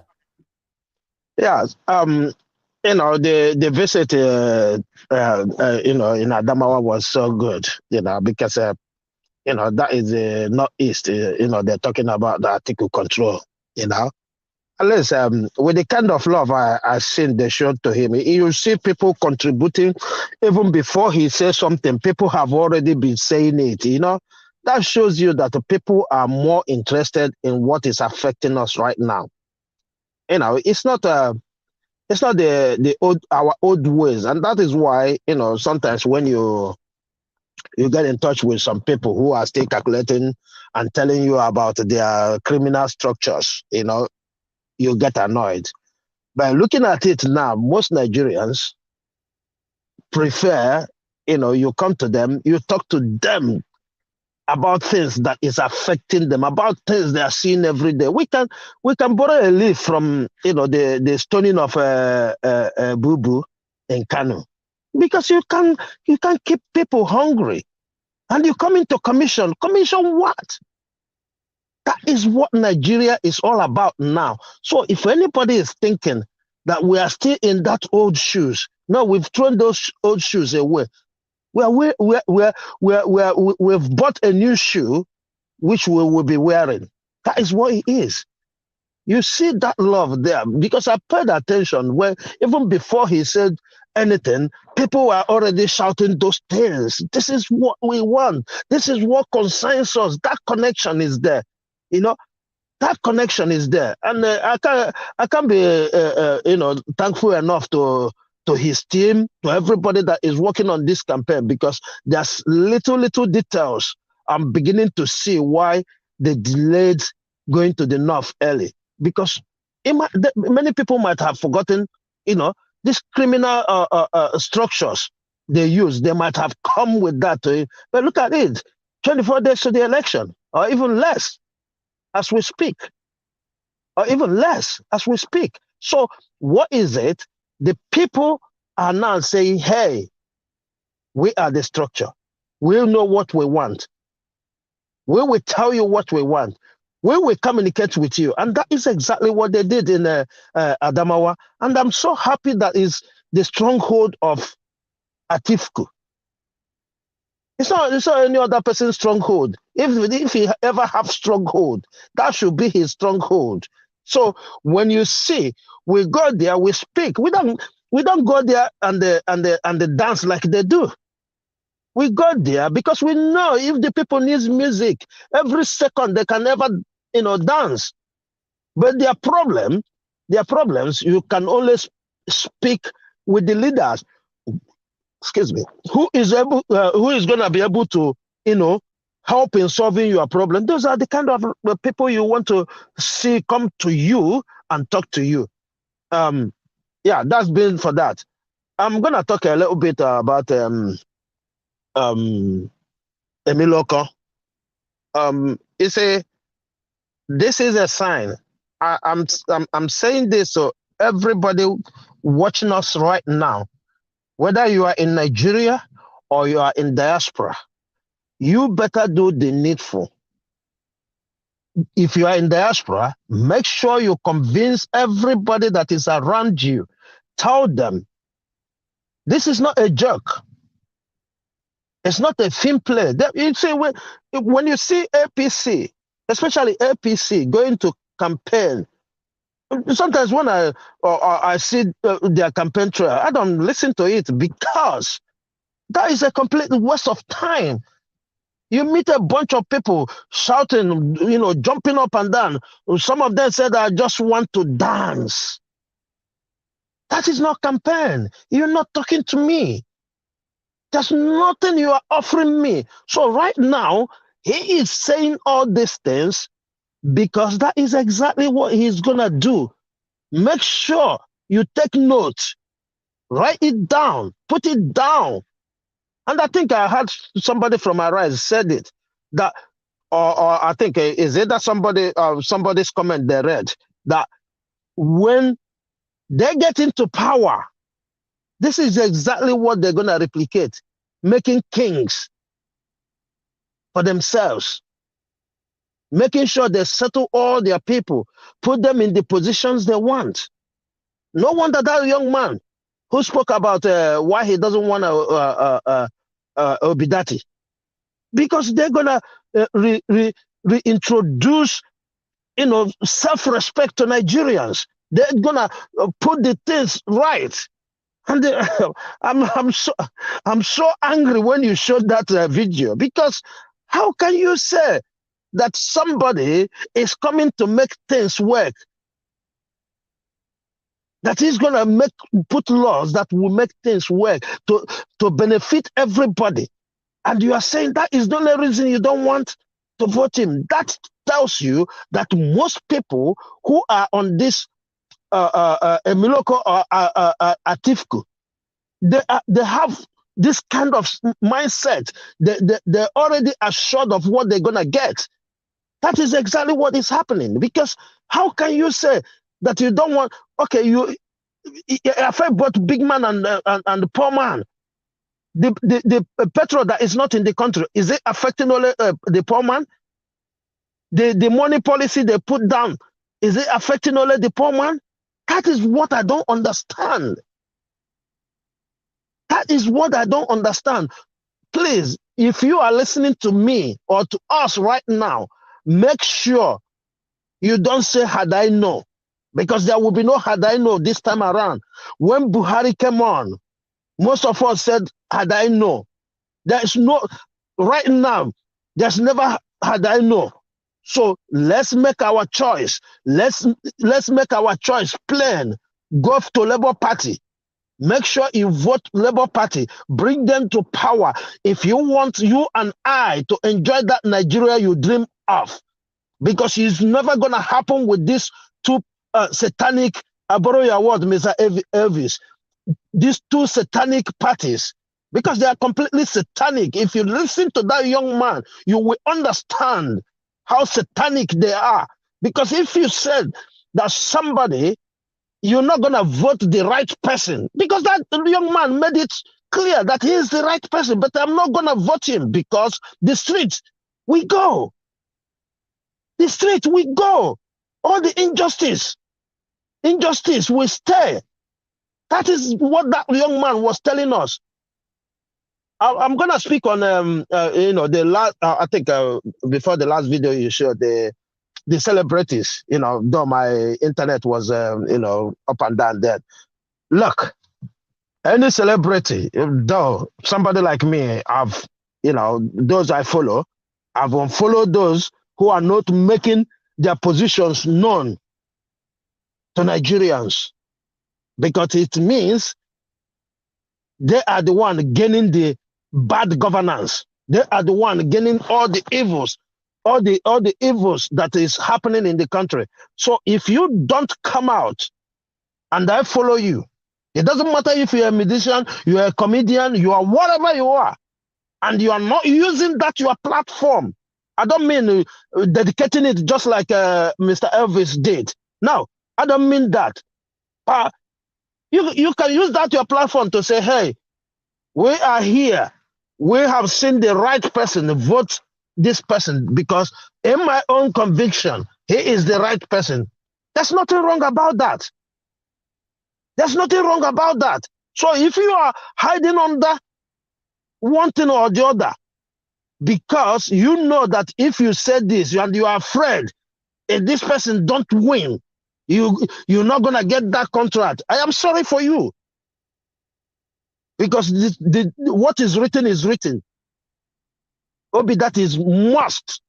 I'm not saying must because I want to say must. But based on the conviction I have, they must be there. There's no two ways about it. This is not a joke anymore. So if you are following anybody, let's teach them a lesson. That's how it happens in the Western world. When these people, something that concerns the people, their celebrities don't come out to support them. What they do, they punish them.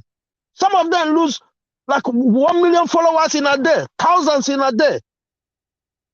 That's what we Nigerians should be doing to these celebrities, because we made them. They didn't make us. We make them.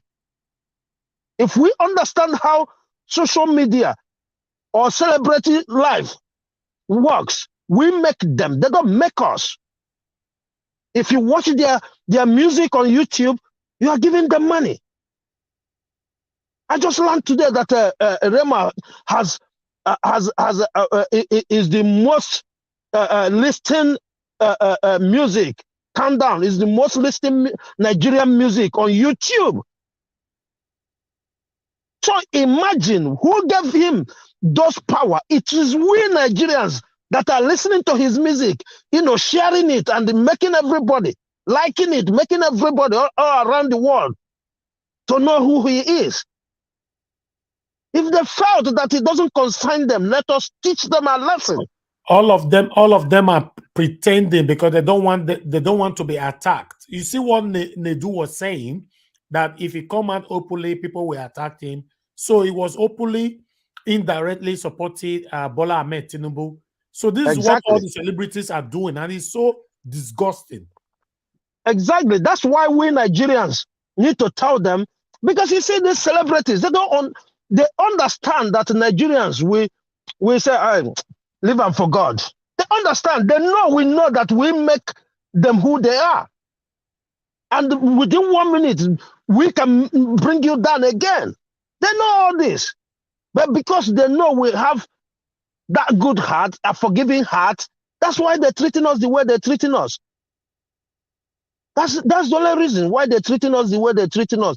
So please, I am asking anybody, if you are following these people, if you are making them rich and they refuse to support the good cause, they never buy you data. for you to watch them. They never buy you data for you to share their comedies, their music and all that. Yet you suffer, crying, and you are making them rich. It's so unfortunate. I am begging anybody now. Let us start, tagging all these celebrities who will follow with the Obidati movement. Thank you. I yield here. Thank you, sir. 1 minute.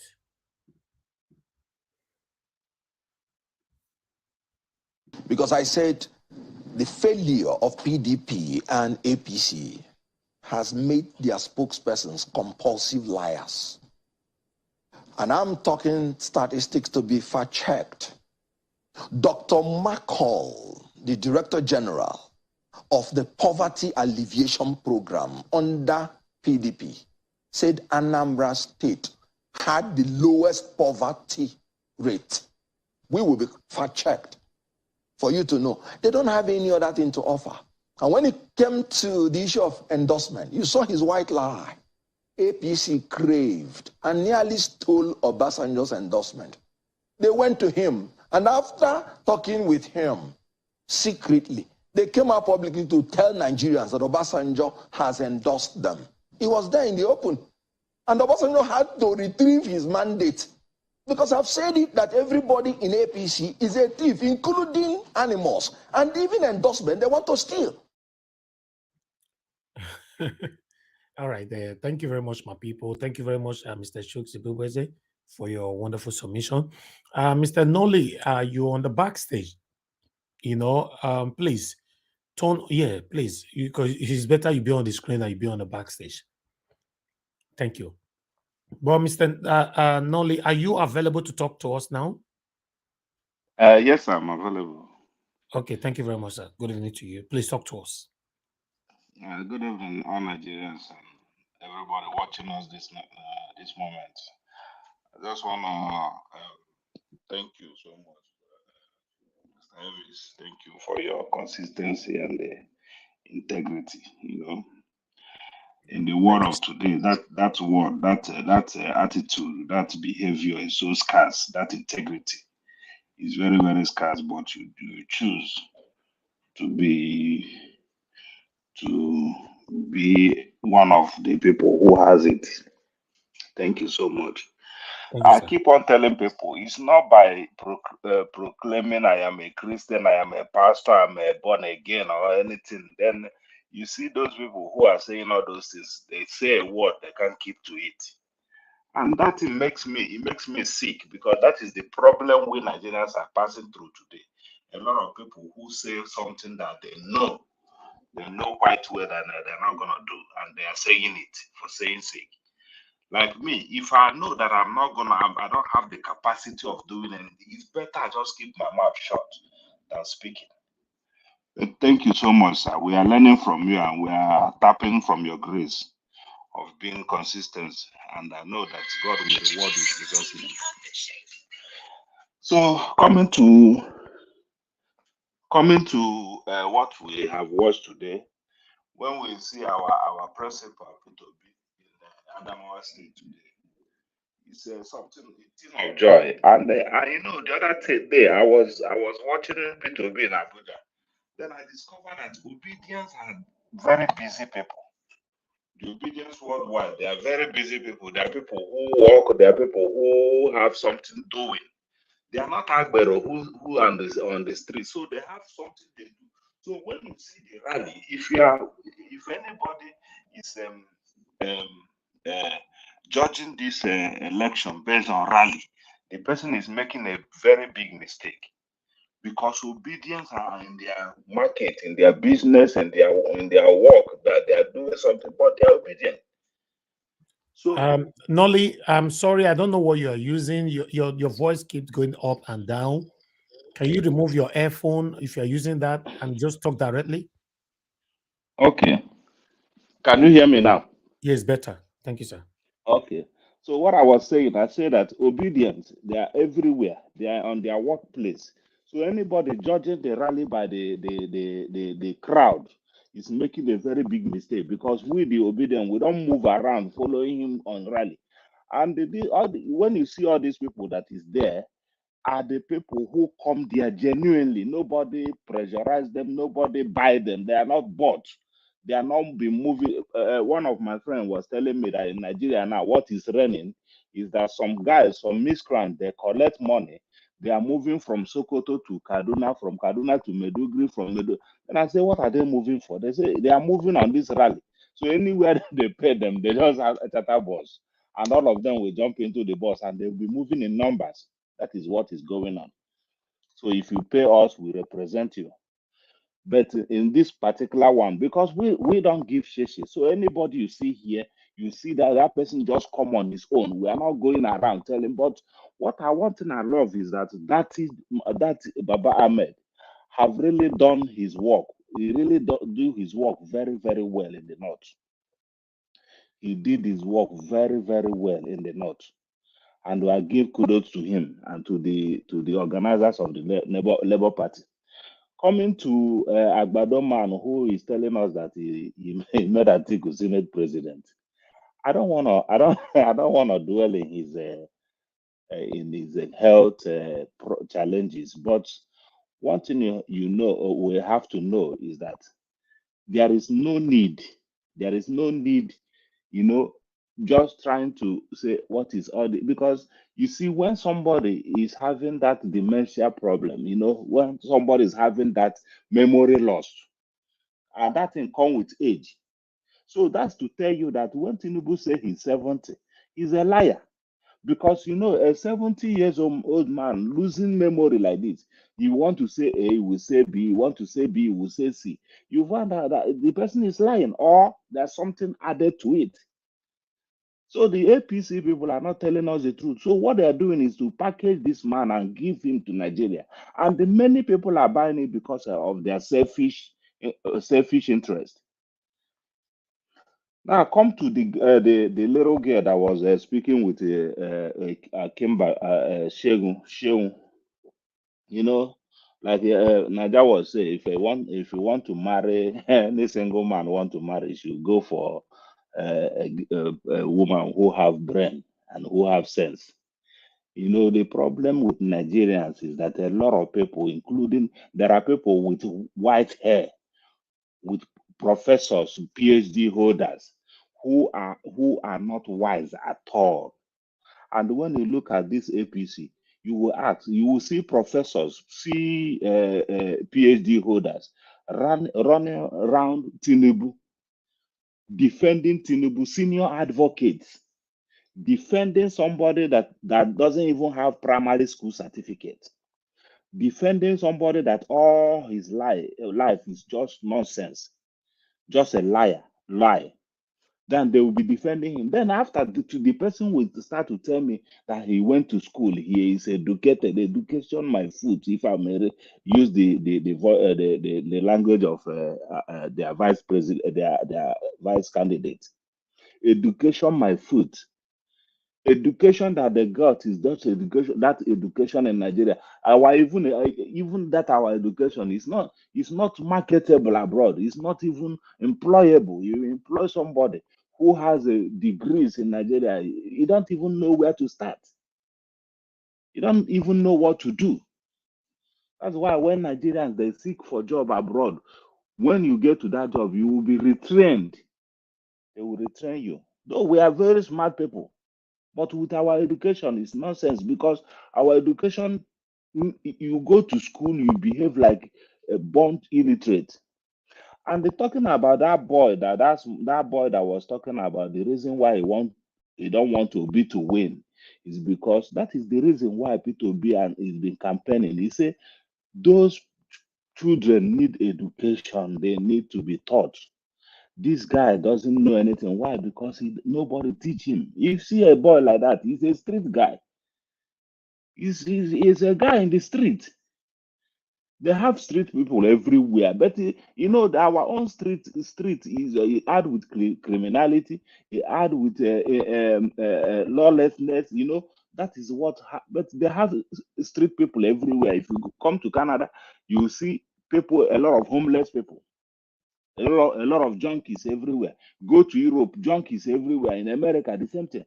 But Still, those people, they use their brain. So, my brother, I just want to say to Nigerians, you know the right thing, just do it. We know the right thing, we just do it. Tinubu or no Tinubu, we know the right thing. Nigerians know the right thing. I am not in Nigeria. My children are not in Nigeria. In fact, my family is not in Nigeria. We are not in Nigeria. I am not going through what they are going through. But I'm going through, I'm feeling pain because when I look, I know that I come from somewhere. I'm not a buffalo soldier. I came from somewhere. I'm a Nigeria. And because I'm a Nigeria, I have the interest of my country at heart. So that is the reason why I'm concerned. That is why the reason why I even spend my resources in order to make sure that I send some people, go and do this, go and do that, to see that this man coming to empower. It doesn't concern me. It doesn't concern my children. So if they want to live the way they want to live, because you found out that you are here speaking for people, I'm doing things for people who are in Nigeria, but they don't want to change. Look at that guy in that Edu or something like that, they call him Edu, talking about, and you found out that it was only the Igbo people. Why? Because our finger is in the mouth of those people. So if you speak anyhow, they will just bite off your fingers. Nigeria is really making me sick sometimes. Nigerians, you see, somebody like Macaroni, all those Macaroni, that those people that have supported Obi from all their onset, they are still thriving. Nobody is killing them; they are thriving. Then why are people scared of uh, what they believe? If I believe that this person is the right person, why can't I speak about it? Why can't I speak about it? You can't speak. You can't get good Nigerians in the Christian circle, in church. In church today, somebody will tell you something he will be doing. And the other day, that pastor say, if you know that you want the person you want to vote, you want your child to be like him, raise your hand. Nobody raise his hand. Nobody say amen. Nobody. They were all quiet. Why? Because they know that they are going to vote bad person, and they are the one who complain the most. Failures. That's what I call them. Failures. Because it's only failures who complain all the time. Nigerians are just failures. It's really painful to see all this gaffe, all this Tinubu problem, and tomorrow somebody will come and start telling me this is not what he meant. This is what he meant. So when he's speaking to them in the parliament, maybe in the European Union or maybe in the United Nations, when he finished speaking, then those people, they will be going to tell the whole world that when our president was talking, that is not what he meant. This is what he meant. Yeah, you know. But anyway, I don't pay attention on Tinubu. I pay much attention on Atiku because that is actually my major problem today. But I know that we are scaling through. We are going to win this election, whether good or bad. Thank you very much, sir. I appreciate you. All right. Thank you very much. I really do appreciate you, Nolly. Thanks for your encouragement. Thank you. Thank you. In fact, I'm very happy to do Unado boost my energy even more. Because all the words when Unado pack give me today. It passed money, safe. Past money. I just want to say I'm grateful to have you all. Thank you so much. It's not easy to do what we are doing here. But when we have genuine people who genuinely appreciate us, acknowledge what we are doing, telling us that we can see what you are doing, it puts a smile on my face. To be honest, I want to say thank you. Thank you to every one of you as well. Like I've always said, I will say it again. If you guys are not here, this will not be possible. That's just the truth. So thank you very much, everybody. May God bless you all. Mr. Evie, sorry for cutting you, please. Sorry. Yes, sir. Did you notice that when Peter Obi went to Yola, he was personally received by the former Secretary of State in Buhari government? You see? The video is trending now. Received personally with a mammoth crowd by the former APC member, Secretary to Buhari, the second one. Yeah, the second, yeah. So all right. saw it. I will check that out. And maybe tomorrow we'll talk about it. I've not seen it. Okay, thank you very much. Before that, I would like to quickly appreciate Aquabata Ine. Thanks very much for your super chat earlier on. May God bless you, sir. May your pocket never ever run dry. I want to let you know that I acknowledged it. I saw it. So thank you very much. May God bless you. We have a caller. My brother, FA, thanks for calling in. Talk to us, my brother. Yeah, bros. Good evening, Good evening. Mr. Elvis. Thank you, my brother. Now God will bless you. Nama you be. I greet the panelists, I greet the viewers like me, I greet the whole Nigeria across the globe. Thank you. Bros, Thank you, my brother. can I talk now? Yes, go ahead, my brother. Okay, so bros, what I want to be say, you know, say for long now, be saying this thing, this your platform, that all those celebrities for Nigeria, Bona Boy, Olamide, all of them, I they fire them for you right from the one. You know why they fire them? Because of you. You don't get what you the benefit for Nigeria. Not but you stand up, you carry your platform, they support good candidate for Nigeria so that tomorrow Nigeria will be a better country. Fine. Okay, you see this. I don't know whether I who or whether I want to call this guy just now. Where you just come out where you the video where you show just now. Okay, can you imagine? See what they talk for March. Man, that guy disappoint me. No, so, mind that. Now they do the talk, so no mind now. Yes, yes, sir. Now, so what's the way all those guys never know, okay, see, just see example today now. For a day, they see what you happen. Say, may God not let this kind of happen. Say, oh, be win, they not give up. And they talk, all those musicians, if they come abroad for year, you feel open for streets. Police don't go hold you. They're not go feel wrong come here. See, I believe say Nigeria for America, Canada, all of them they vest. But they not say they'll fly come here. Because we are Nigeria, all of them they fear. What are they fear for? We don't know. No, those guys they have made a lot of followers. They never come and say, man, let's do this thing. They enjoy it. Because they look at those our bad leader with those our big celebrity and they say now they look all of them, my brother Mr. Najawo. So those guys now they just pretend they do like they don't know what they happen for Nigeria.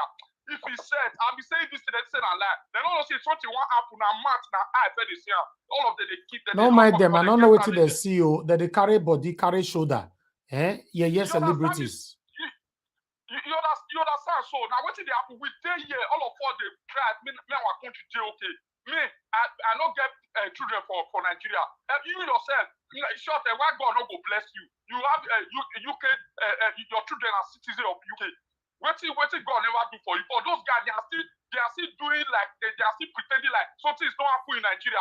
I know they feel for them. Just look in short, Nigeria was I want to talk to me. I know they play Nigerian music again. For me to play Nigerian music, I enter YouTube now. This my brother, your body can hurt. You don't do. You don't do. I bet they play Nigerian music and our music be number one for the world now. Our music be number one for the world. They don't forget say they you they come and say man you they play music for the whole world. Your country is messed up. Bros, when I take this thing up, bros, I beg. Your country don't put it you know say even devil himself get followers, you know. So now say they be we cannot convert everybody, so let's just do our part by God's grace, May just be monkey they walk and what they talk.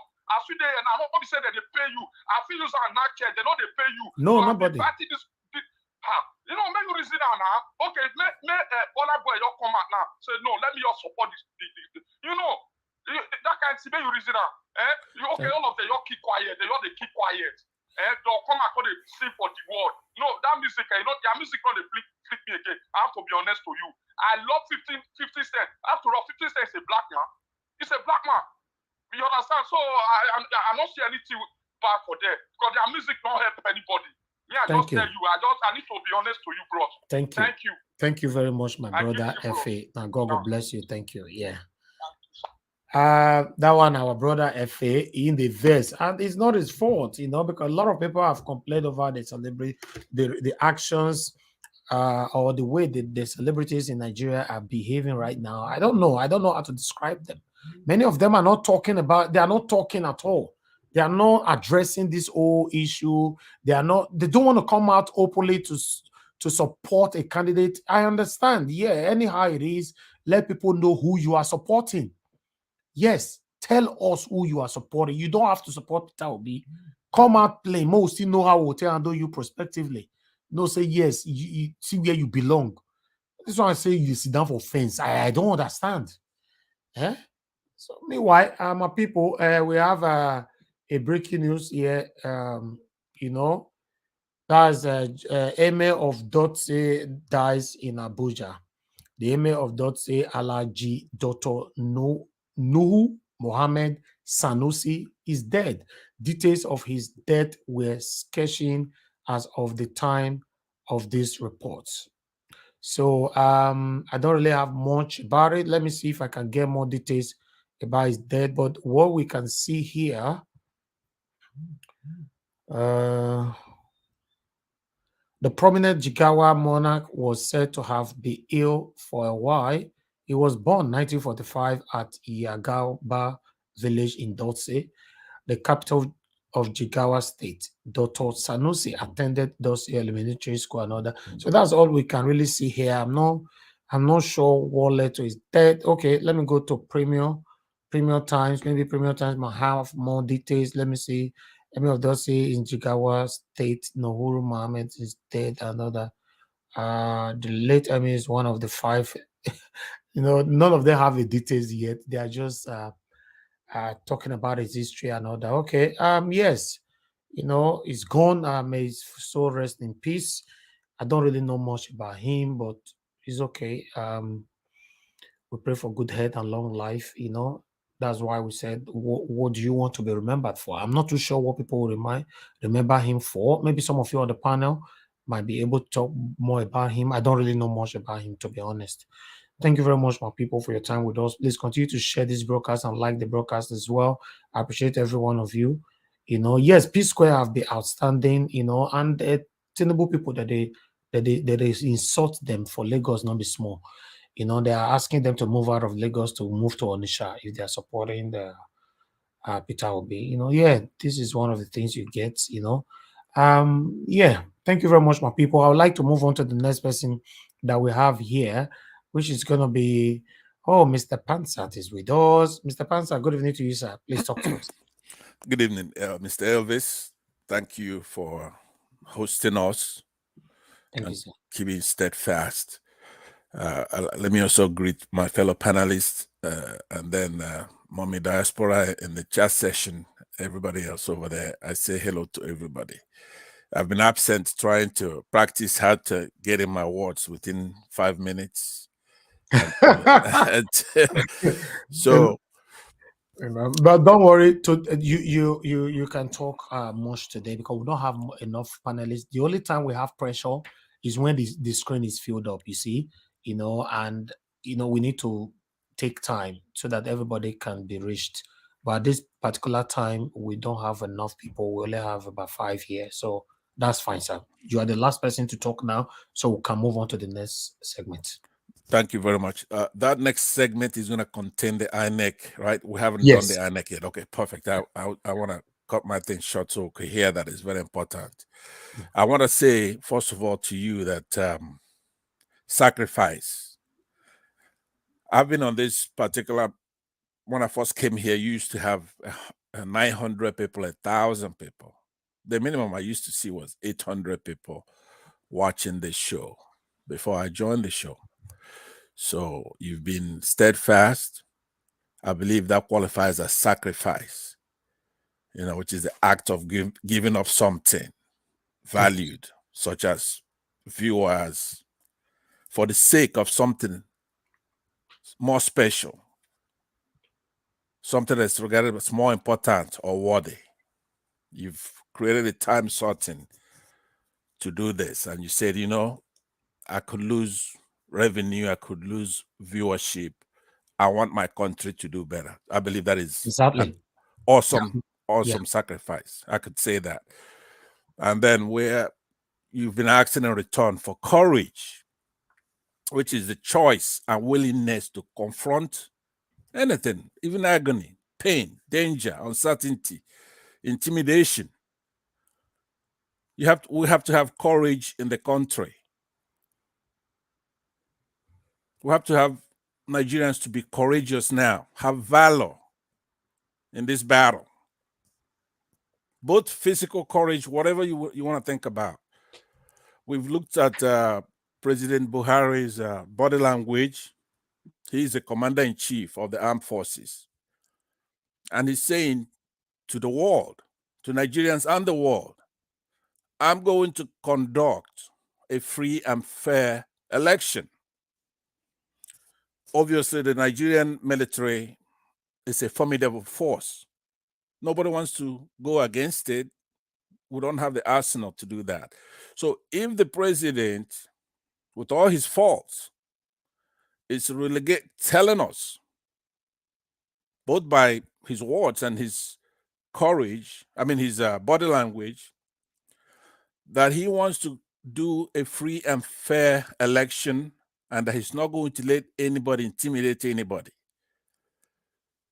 So Nigerians, my question is then what are we afraid of? What are we afraid of? Even if a candidate, I use an example, I don't think he has come out to say that, but maybe his followers are saying that Tinubu, for example, wants to use thugs.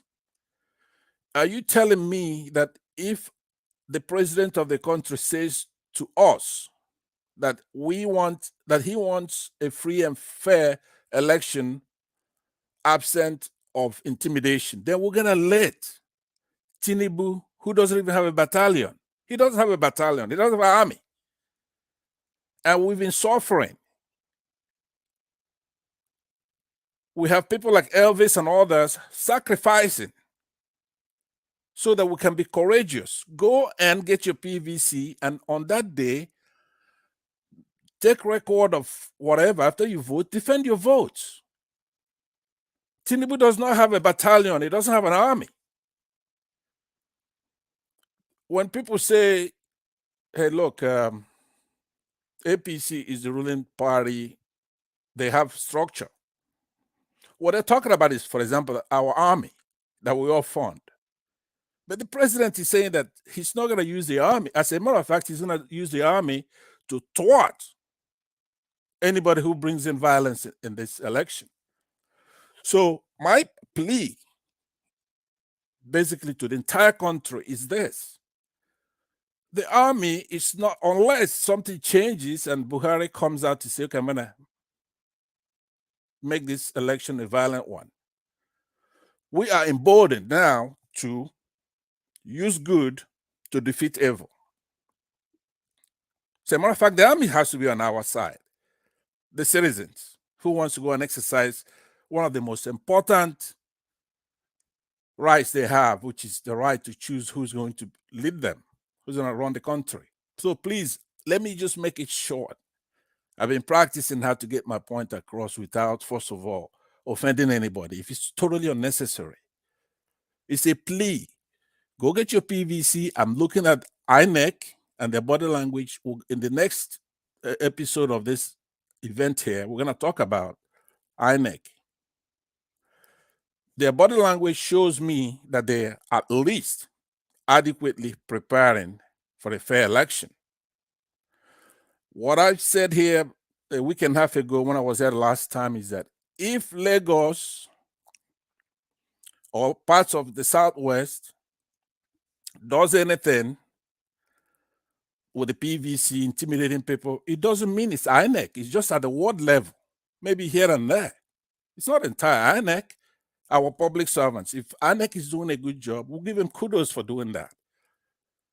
What happens in a particular precinct, let's say in Aba or Port Harcourt, doesn't mean it's INEC-wide.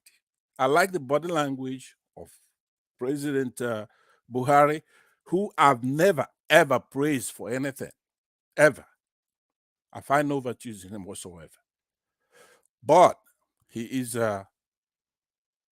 giving a word to the international community, whether they're forcing him to do it or he's doing it on his own, doesn't matter at this point. So the INEC's body language is good. Let's hold him to it. Let's give him credit for that, but go and get your PVC and then defend your vote. Don't be afraid. You have to be courageous. That's the bottom line of what I have to say. In Lagos or whatever history they had in the past, we've never had an election like this where people really are suffering, are dying. A lot of our people are being killed. Nothing is working. So if somebody doesn't have an army, he cannot intimidate anybody. So with that, I will close. I look forward to the next segment, which is INEC. Thank you very much, Elvis. Hopefully you're around to continue with this. Thank you, sir. Thank you, sir. Yes, I'm here. Thank you very much for your submission, and thanks for your encouragement, sir. Always, always. I appreciate you, always. I know so with the fight for here, not be small. What is all about a son and a father. You know that. So I want you to know tomorrow we'll go still fight. I mean, I don't surrender. You're doing a good job. I don't have to fight anymore. Okay. You're leading us well. Continue. Thank you, sir. Thank you. All right. All right. Thank you very much. I can see Osevin Gear Ahmed there. Thank you very much for your super chat, for your encouragement as well. I appreciate you all. I beg, make everybody help me share this broadcast. Let's move on to the next segment. I appreciate you all. Thank you, thank you, thank you. All right. The link is right there. Join us. Today is Tuesday. Where is everybody? You know, the maximum we've received on air today is 9. You know, we never see our complete 10 today at all. What's happening? Okay, maybe the second segment might drag people in.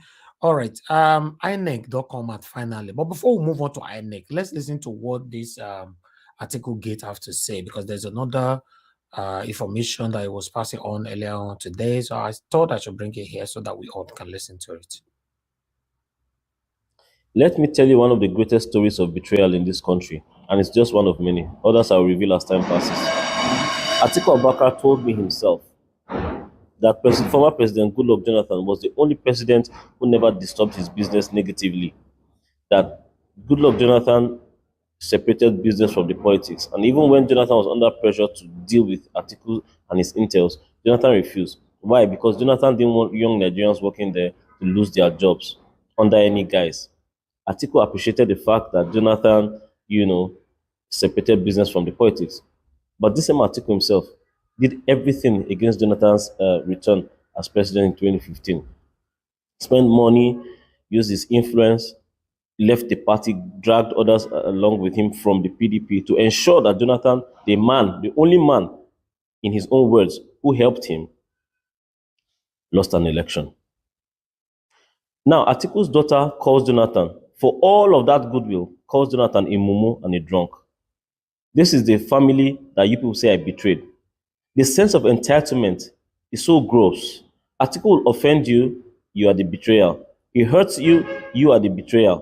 Peter Obi left to chase his own dreams after having stood with Atiku for a while. Peter Obi was the betrayer. Atiku placed all the financial burden of Action Congress on Tinubu's shoulders.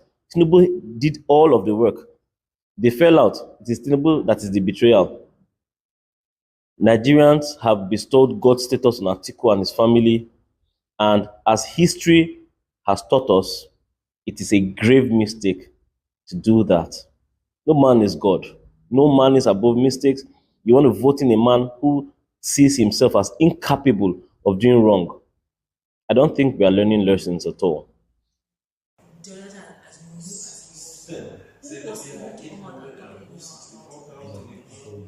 His agency will just arrange for you to just be dead to it. Jonathan don't even know. Until when they have finished dealing with you, they will come and give you the money. Your Excellency, this is what this person did. We have dealt with this manner. Jonathan will just say, okay. He will not ask questions. He will not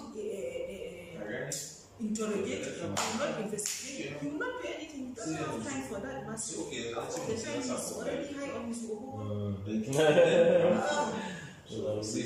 you.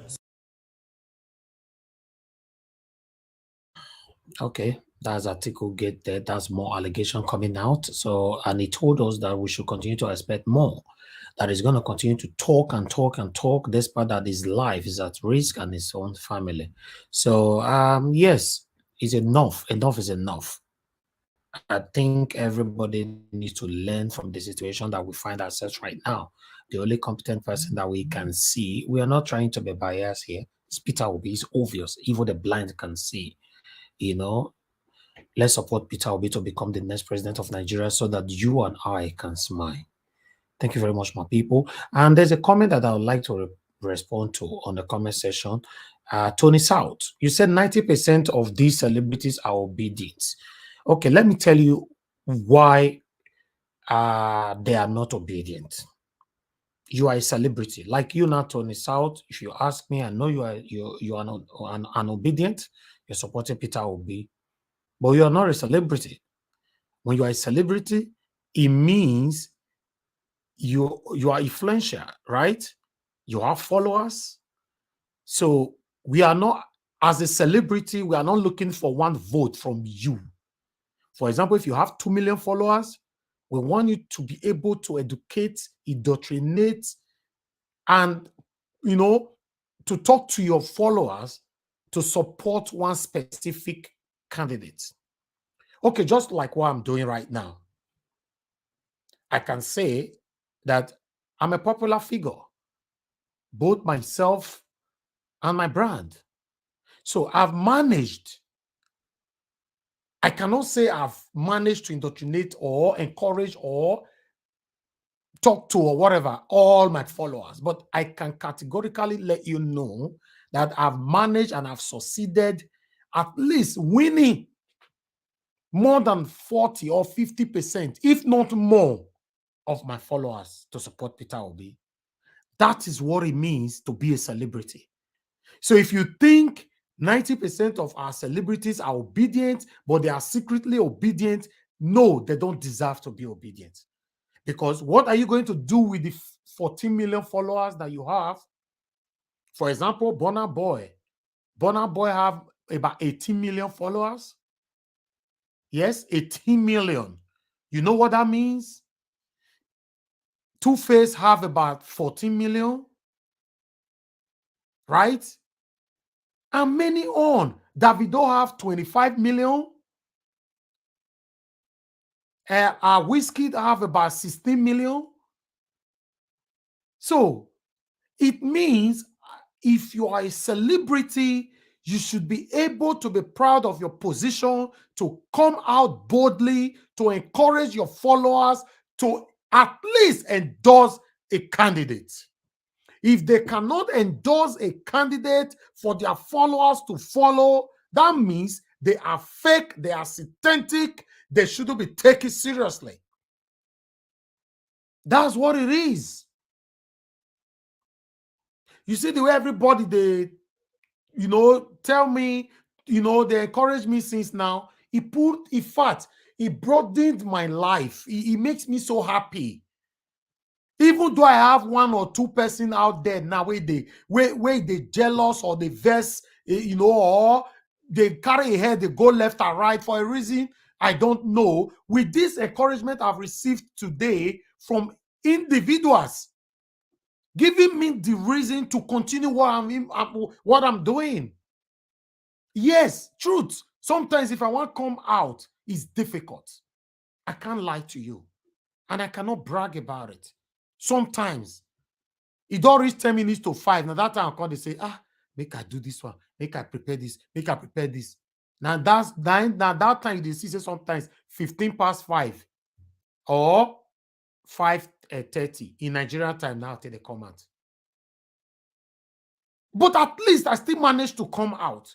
So, but what about like as I come out to everybody, they castigate me. Tomorrow, if I want to come out, say, I beg, no need. There's no need, safe. So as a celebrity, you should be able to talk to your followers.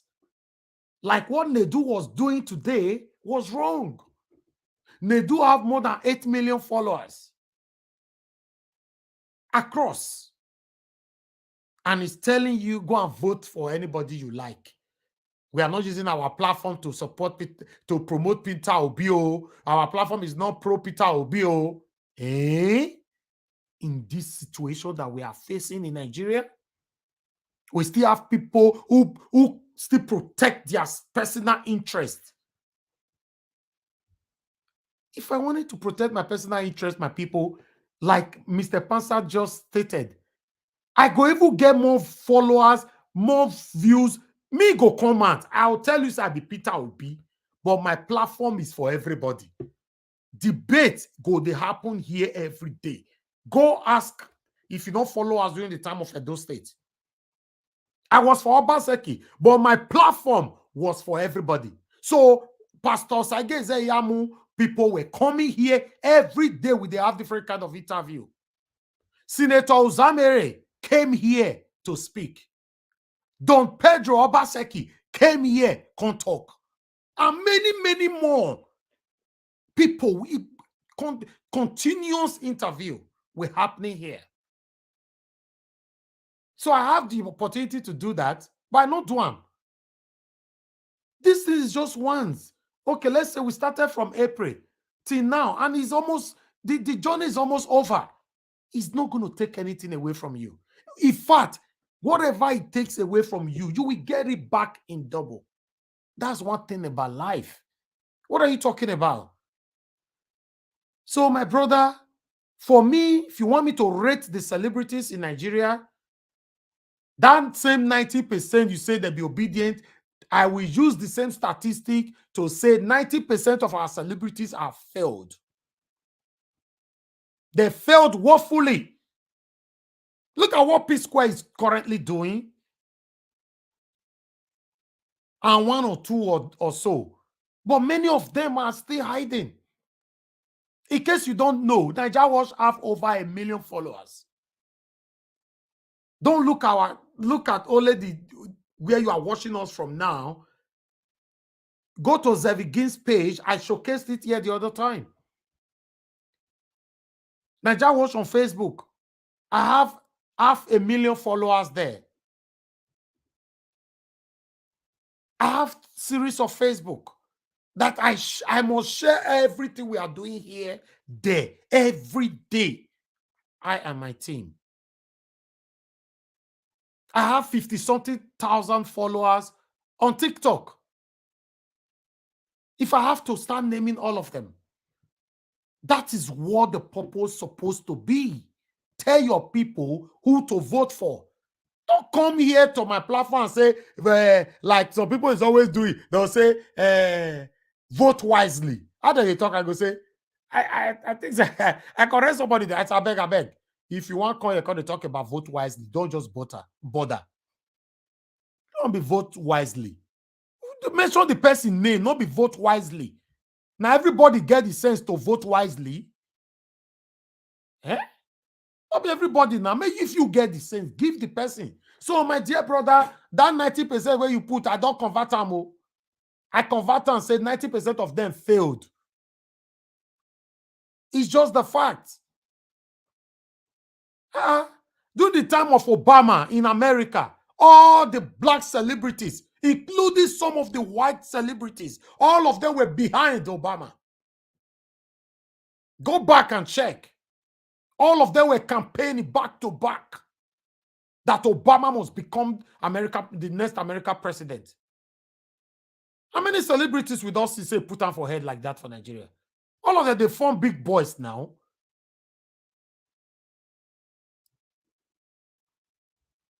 So to be honest, please, let's try our best to do our part. I appreciate you all. Let's move on. Nigeria Watch, can I make an input on that issue of celebrity? Yes, sir. Go ahead. To all Nigerians, Nigerian celebrity are the most unintelligent and they don't know the power they got. You see one thing about celebrity, if you come to the US or to Western world, celebrity has they give back to their society. And there's one thing about power in giving back into your society. You derive your power from the people because you are giving back. You are giving back to them. When you are giving back to the society, when you come out to support one person politically, there is nothing the government can do to you because there's power behind you giving back to the people. And that is one thing. If you check all Nigerian celebrity, apart from some minor few, which is not to 10% that are giving back. That is why they are scared, because they are greedy. You see them buying houses all over the place. You see them doing shows every time. Ask any celebrity, even Two-Face, all of them. How many things are they giving back to those people that made them who they are today? In all the platforms around the world, they are collecting royalties every month in the millions and thousands of dollars. How much have they given back to their society? That is what we are talking about. That's why they are scared of the politician. If you are a celebrity and you have the backing of the people behind you, no matter what kind of political platform they all belong to, if you speak one voice, if you speak, that is all. If they cannot challenge you, who is governor? Most of them have 40 billion naira in their account. They have more than $500 million in their account. You say one politician will come and challenge you. You've worked hard for your work, and the peoples are behind you.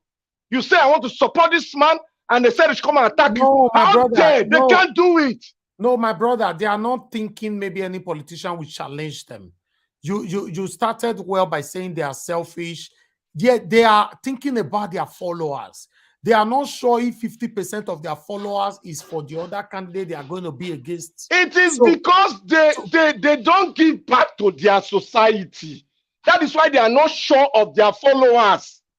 They know what they are doing. Their followers can trust them because they are giving back, and they are giving back. As they are giving back, their followers will love them. If they are speaking the truth, their followers will support them in the truth.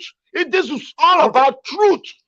For example, look what because my dear sister Madarita just mentioned that name. I thought I should bring it here. You know, Omotola Jalade was saying, you know, what she was saying makes sense, but she could not end it by saying Nigerians vote for so candidate. We are not even saying mention Peter Obi now. Make we know where you stand. Okay, let me read. She said, after living in the US now for about 2 years, not just visiting, but living and changing system, I now see many things we managed and let slide is just pure craziness. I'm deeply frustrated at the depth and volume of the needless suffering Nigerians go through. We are too intelligent a people to suffer like this. Suffering is not lessons to brag about. It is evil. Why must people suffer to get anything done? Why? So what's that? Tell me, where was she driving to? How did she end it?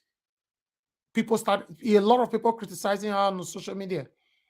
Why didn't you just say everything you said there makes sense? At the end of the day, at the end of the write-up, just put it there. Vote Tinubu, vote Peter Obi, vote Atiku. May we know where you stand. And stop deceiving yourself, these synthetic celebrities. Put out there. May we know where you stand so that we can reference to it prospectively. Say, Amotola Jalade, na Tinubu, na Atiku, na Sowore, na Peter Obi. Eh? These people, they have lots of followers. That's what I'm saying. So if you think one celebrity, they are secretly for obedience, you fail, because at the end of the day, they are going to give Peter Obi only one vote. Only one. But when you speak out and make it open to everybody who you are supporting, you will give lots of votes to that candidate. That's what it means. If you want me to start naming the people that I managed to convert for Mr. Peter Obi, I'll name them for here. We go sleep here. Let me put in a word on this, please. At some point. All right. I would say that we are less than 30 days to this election. And everything that's been said, yeah, it's okay. But this election should not be about celebrity. Celebrity is a good thing. It's a positive thing. Somebody's famous, they're popular, they're renowned. Even some of them are eminent. They have eminence, distinction, greatness, stuff like that. That's true. In this particular election, that's a moral clarity. So a celebrity endorsing somebody may be a good thing because you would assume they're going to make the right choice. But in most cases, the lines are not that clear the way we have it this time around. So this election should be about consciousness, the inner feeling, those who, celebrity or regular citizens, who have a moral sense that guides them. Righteousness. It's not about celebrities. They can make their own choices. They shouldn't tell anybody how to vote, who to vote for. I know that's not implied in some of the comments that precedes mine here, but I believe that we should now start focusing on the big picture.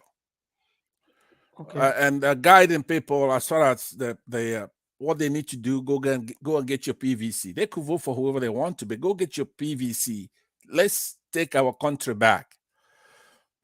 Everything in Nigeria, because of the structure we have in Nigeria, the celebrities are not the way celebrities should be. The politicians are not the way politicians should be. Even the citizens are not the way citizens should be. So, to make a long story short, we can't be distracted by some of these things. Celebrities, if they want to, they can influence their followers, but they themselves have to have conscience. That is the problem. That is where the point is. Their free will, they could vote for whoever they want to. But we can't be distracted with a small ball. Okay. Yeah, let's fight. Let's get this INEC official to talk to us, and then let's take a look at it. Give our people the courage to go and vote for the right reasons and to take our country back. Thank you very much. Thank you, sir. I have a caller right here. Mr. Innocent, thanks for calling us. Please talk to us. Yeah, Mr. Nigerians. Thank you, sir. Good evening. Good evening, sir. Good evening. Please talk to us. Yeah, thank you for your effort. Thank you. Thank you very much. Yeah, I want to contribute concerning this celebrity of a thing. Okay. Hello? Go ahead. Go ahead. Yeah. You see, fine. When you talk about celebrity, to me, I feel individual should have his good conscience. That is what matters, not about celebrity. In the sense, celebrity or without celebrity, when a man is corrupt, a follower can also be corrupt. You understand? For instance, Desmond Elliott is a celebrity. Desmond Elliott is already brainwashed.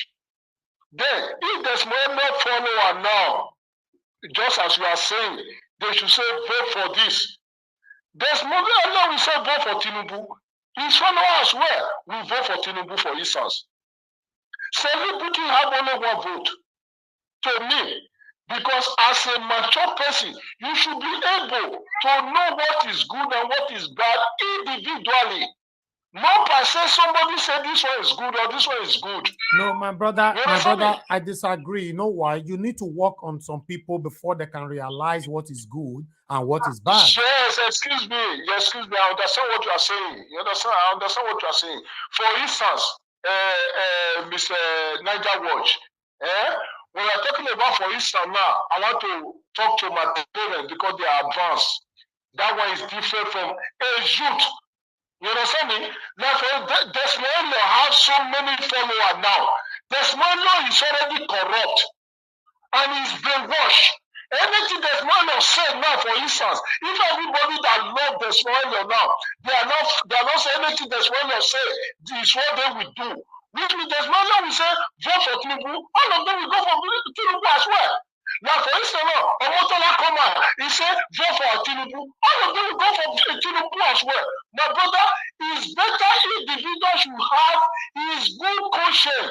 Okay. Know what is good for yourself and know what is bad. Not about what somebody else say. Okay. Because most of the people you are talking about, most of them actually they have followers. You understand me? If they should really say vote for this and everybody that love them, they say because of this one we vote for this, because of this one we vote for this. With me is somebody that is controlling them. Okay. You understand me? Everybody should have his conscience. Know exactly what is good and know exactly what is bad. Secondly, know when things are changing. All right. Thank you, sir. Thank you. Not We need to go. when things are changing individually. Otherwise, if all the celebrity, for instance, they should say vote for Tinubu and all their followers agree and vote, which means our aim will not be achieved. Yeah, you are also right. You are right. You are very right on that. Anyway, that's fine. Thank you. Thank you, sir. When things are Thank you. changing. We need to go now. Mr. Innocent, we need to go now. Thank you. Thank you, sir. Oh, thank you very much. Yes, sir. All right. Okay.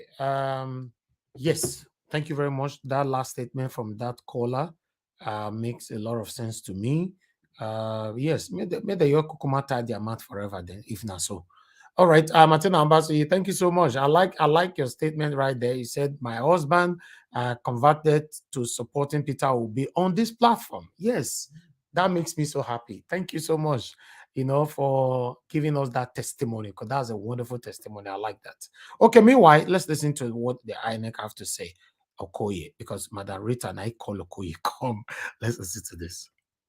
Is the commission thinking about this question of overvoting that seems to be dominant after the Osun Judgment Tribunal? Well, I'm a senior lawyer, and I will be very, very reluctant to even mention the issue of Osun or even comment in relation to Osun governorship election. But the law is very, very clear. The law envisages a situation that there's a possibility that there can be overvoting in any electoral process. And what the law says is that if there's overvoting in any polling unit, that the presiding officer shall cancel the result of that particular polling unit, or that the result of that particular polling unit shall be cancelled. And how do we measure overvoting against the background of the Electoral Act 2022? We measure overvoting against the background of the number of accredited voters. So if the number of persons that voted in the election are more than the number of accredited voters, what that means is that there has been an overvoting, and the result should be cancelled. And the law says that if the result is cancelled, that the commission will go back and conduct a fresh poll in the affected polling unit. However, if putting all the affected polling units in terms of overvoting will not affect the outcome of the election, that the commission can go ahead and make a declaration. What I mean by this is this. If, for instance, in an election, a governorship candidate secures 100,000 votes, and then the second person secures 90,000 votes. And then when you put all the figures in relation to overvoting, the number of accredited voters where overvoting took place, if you put all of them together and you get, for instance, 12,000 votes, if you add those 12,000 votes to the votes of the person who came second, the person will overtake the one who came first. In that instance, we will go back and conduct fresh poll in all the affected polling units. But if the total number of votes involved is around 9,000, for instance, if you add the 9,000 votes to the votes of the person who came second, the person who came first will still be leading. In which case, we will go ahead and announce the results without going back to go and conduct fresh polls. That, for me, is what the law is what the law says, and my own understanding of the law. And so there's a possibility that overvoting can occur. There's nothing that is cast in stone that says that overvoting cannot occur. A rogue presiding officer may connive with a political party and drop one single ballot in the ballot box, and that will create overvoting. And that is why you need the polling agents at the level of the polling units to also see what is going on. And I say this because the law is clear that you thumbprint in secret and you vote in public. That is what is called open secret ballot. And the law is that to the effect that when the presiding officer comes and wants to start the conduct of elections, the presiding officer must show to all present the empty ballot box and must keep the ballot box in the field view of the people until the elections are over. That is the way the law catches it. And so we don't have a choice in terms of how we place the ballot box on election day. So I think that the vigilance of the people is also key to preventing incidents of overvoting. All right, let me bring my colleagues from Lagos. Chamberlain, just a quick one, Mr. Okoye. Too many questions, buzzing in my head now. Maybe if you can do this in 60 seconds, because there are a number of other things to raise. How does overvoting happen with beavers? Because the understanding I have is that without the beavers, without accreditation through the beavers, you cannot vote. So how does overvoting happen? That's exactly what I have tried to explain. When a voter gets to the polling unit, the presiding officer will collect the voters' PVC, check the last 6 digits of the PVC, cross-check the voters' register to make sure that the person is a registered voter, and then the voters' thumbprint will be checked against the beavers. If the thumbprint passes, the person will be given a ballot paper to go and vote. If the fingerprint does not pass, the voters' facials will be checked, and if it passes, the person will be asked to go and vote. The point I'm making is that there's a possibility that a political party or an individual or a candidate or anyone can connive with a presiding officer, and then one single ballot paper will be taken out without the person being accredited and dropped inside the ballot box, and that will create an incident well, Mr. Okoye, I guess that also means. But in terms of the just a second, because we're running out of time. That perhaps says that INEC needs to firm up some arrangements to ensure that this doesn't happen, because the belief is that BVAS is supposed to checkmate overvoting. But then, I mean, you already said you don't want to get into the melee about the judgment, but that judgment seems to have been concluded. An appeal maybe has started or not. The final statement of that tribunal is that INEC should make a declaration of the other candidate. What's the position of INEC on that? No, the law as of today, the law as I know it, is to the effect that the commission cannot issue any individual with a certificate of return until the person who lost at the level of the election petition tribunal has exhausted a period of 21 days. The law is to the effect that the individual should remain in office for 21 days. If after 21 days the person does not appeal the judgment, then the commission will issue a certificate of return to the person the tribunal says won the election. So 21 days must elapse before the commission can take any action. If the person appeals within a period of 21 days, then the process of the appeal must run its course before any other thing can happen. Our BVAS is a very robust gadget, a very robust instrument, and we have faith in it, and we believe that it is the ultimate arbiter in terms of those who want to manipulate the process.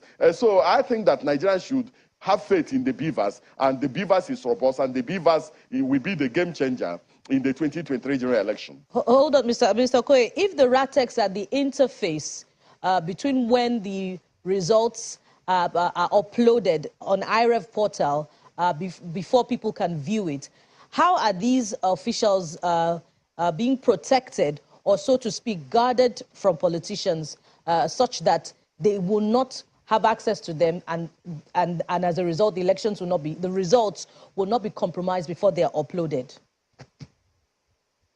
No, the RATEX, we are going to deploy RATEX to all the registration areas so that if there's a challenge in any polling unit, they can intervene and intervene decisively and quickly to deal with whatever challenge we have.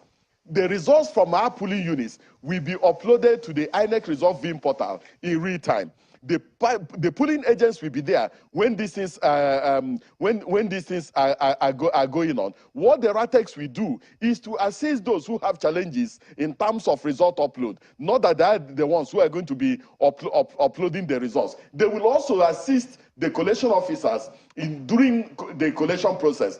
Section 64, subsection 6 of the Electoral Act has also given all the collation officers the standard and what to do when there is a challenge in relation to results that have been uploaded and also the results that are brought to the collation center by the presiding officers. So I think that in all these stages, we have completely and comprehensively explained to Nigerians how these things will interface. So the issue of manipulation does not even arise in relation to what we are doing.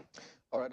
Okay, yes. we see quite a number of other exchanges. This one is from Victor Asa, who says, how can private citizens have access to the INEC result viewing portal, that's IREV? And I'm wondering, will IREV be open on the mock accreditation day? I need to clarify whether we are going to open IREV on mock accreditation day. But there's no result to be uploaded during the mock. We may just upload a piece of paper during the mock accreditation to see how it performs. But people are not voting during the mock. We want to see the performance of the beavers. At the end of the entire exercise, we may just use a piece of paper or any result sheet to upload to see to the performance of the IREV in real time from different parts of the country. But as the election progresses, if you go to inecresults.com, you will have access. inecresults.com. inecresult.org. .org. Yes. Okay. inecresult.org is how to get into the results that we uploaded before for other elections are already there. Okay. So on election day, any individual that has access to a smartphone, that have access to a computer, and that registers on the portal, we have access to view all the results in real time as they come in. Now, that one INEC right there. Thank you very much, my people. I appreciate every one of you. Please help us to share this broadcast. This is the last segment. We are going to start talking right now. It's our last segment for today. Thank you, thank you, thank you. I guess I want to hear them. To be honest, in fact, let's talk about it. Let's talk about it. I'll give the opportunity because we don't have enough time anymore for the panelists to talk on this. Then we'll take it from there. I'm going to start with Mr. Shooks Ibuboze. You are the first today. What is your take on this, sir? If we can do for 5 minutes on this last segment, that would be nice. For any reason anybody want to cross that, just let us know. Yeah, sorry. Sorry, go to another person. I'll just speak to you in a few minutes. I'm in a football.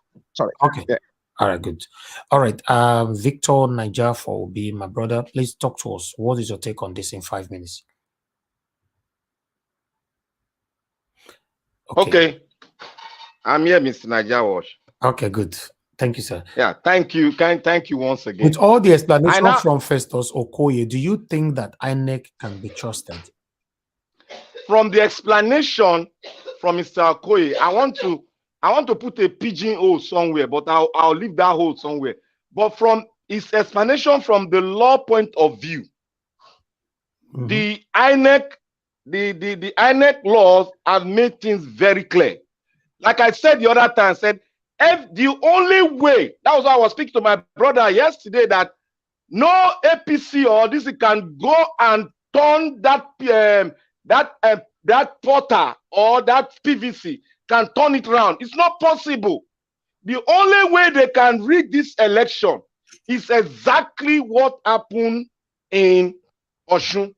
But I said it again, that Osun panel that sat, where they have a split decision, that decision will be overturned. Why did I say so? Look at the law that the INEC official said. He said from the law point of view, if there is a overvoting in a polling unit, and you count and the number of votes casted is 25, and the number of people voted it's more than that. That place will be cancelled.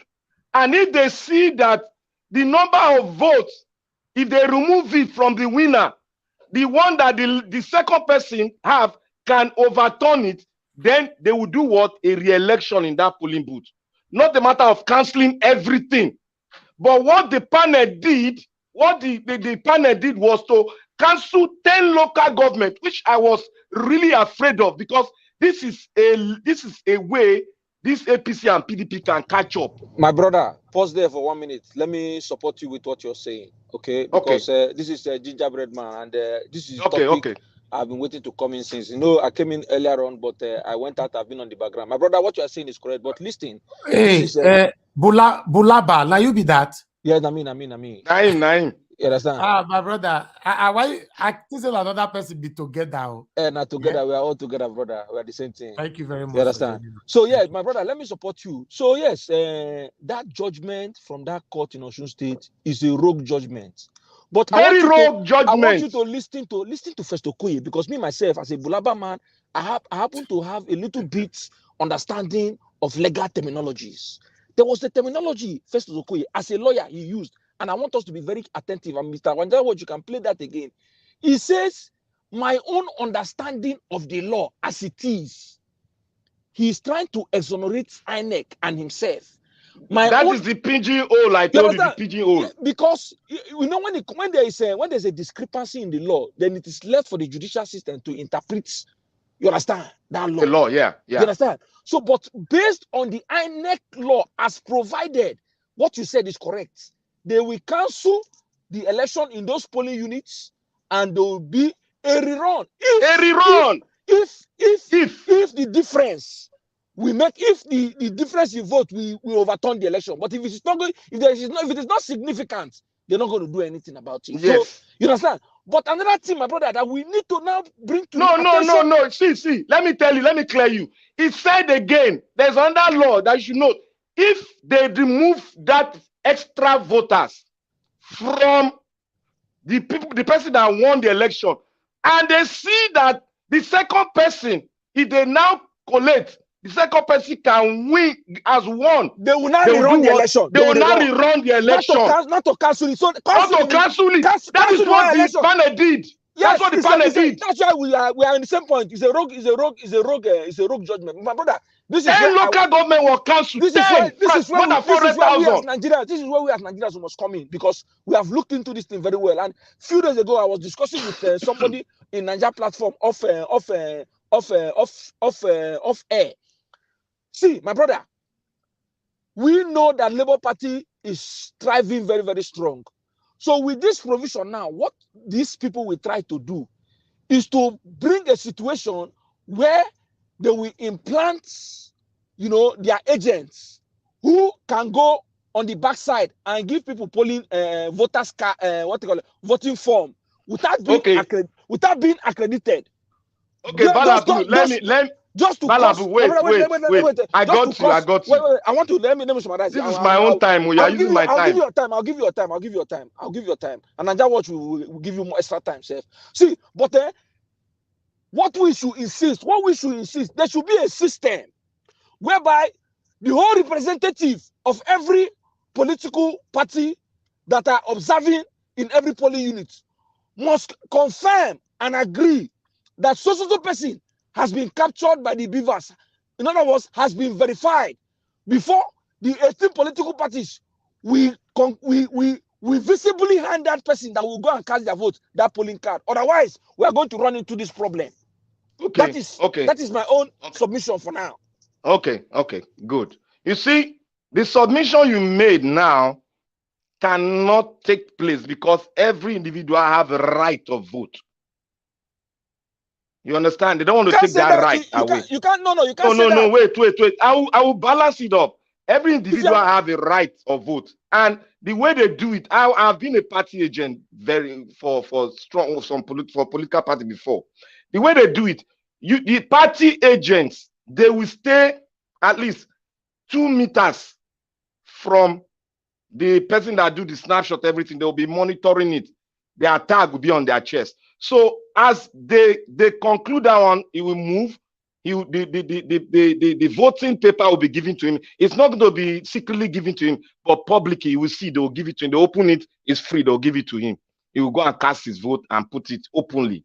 So where the problem is with our people.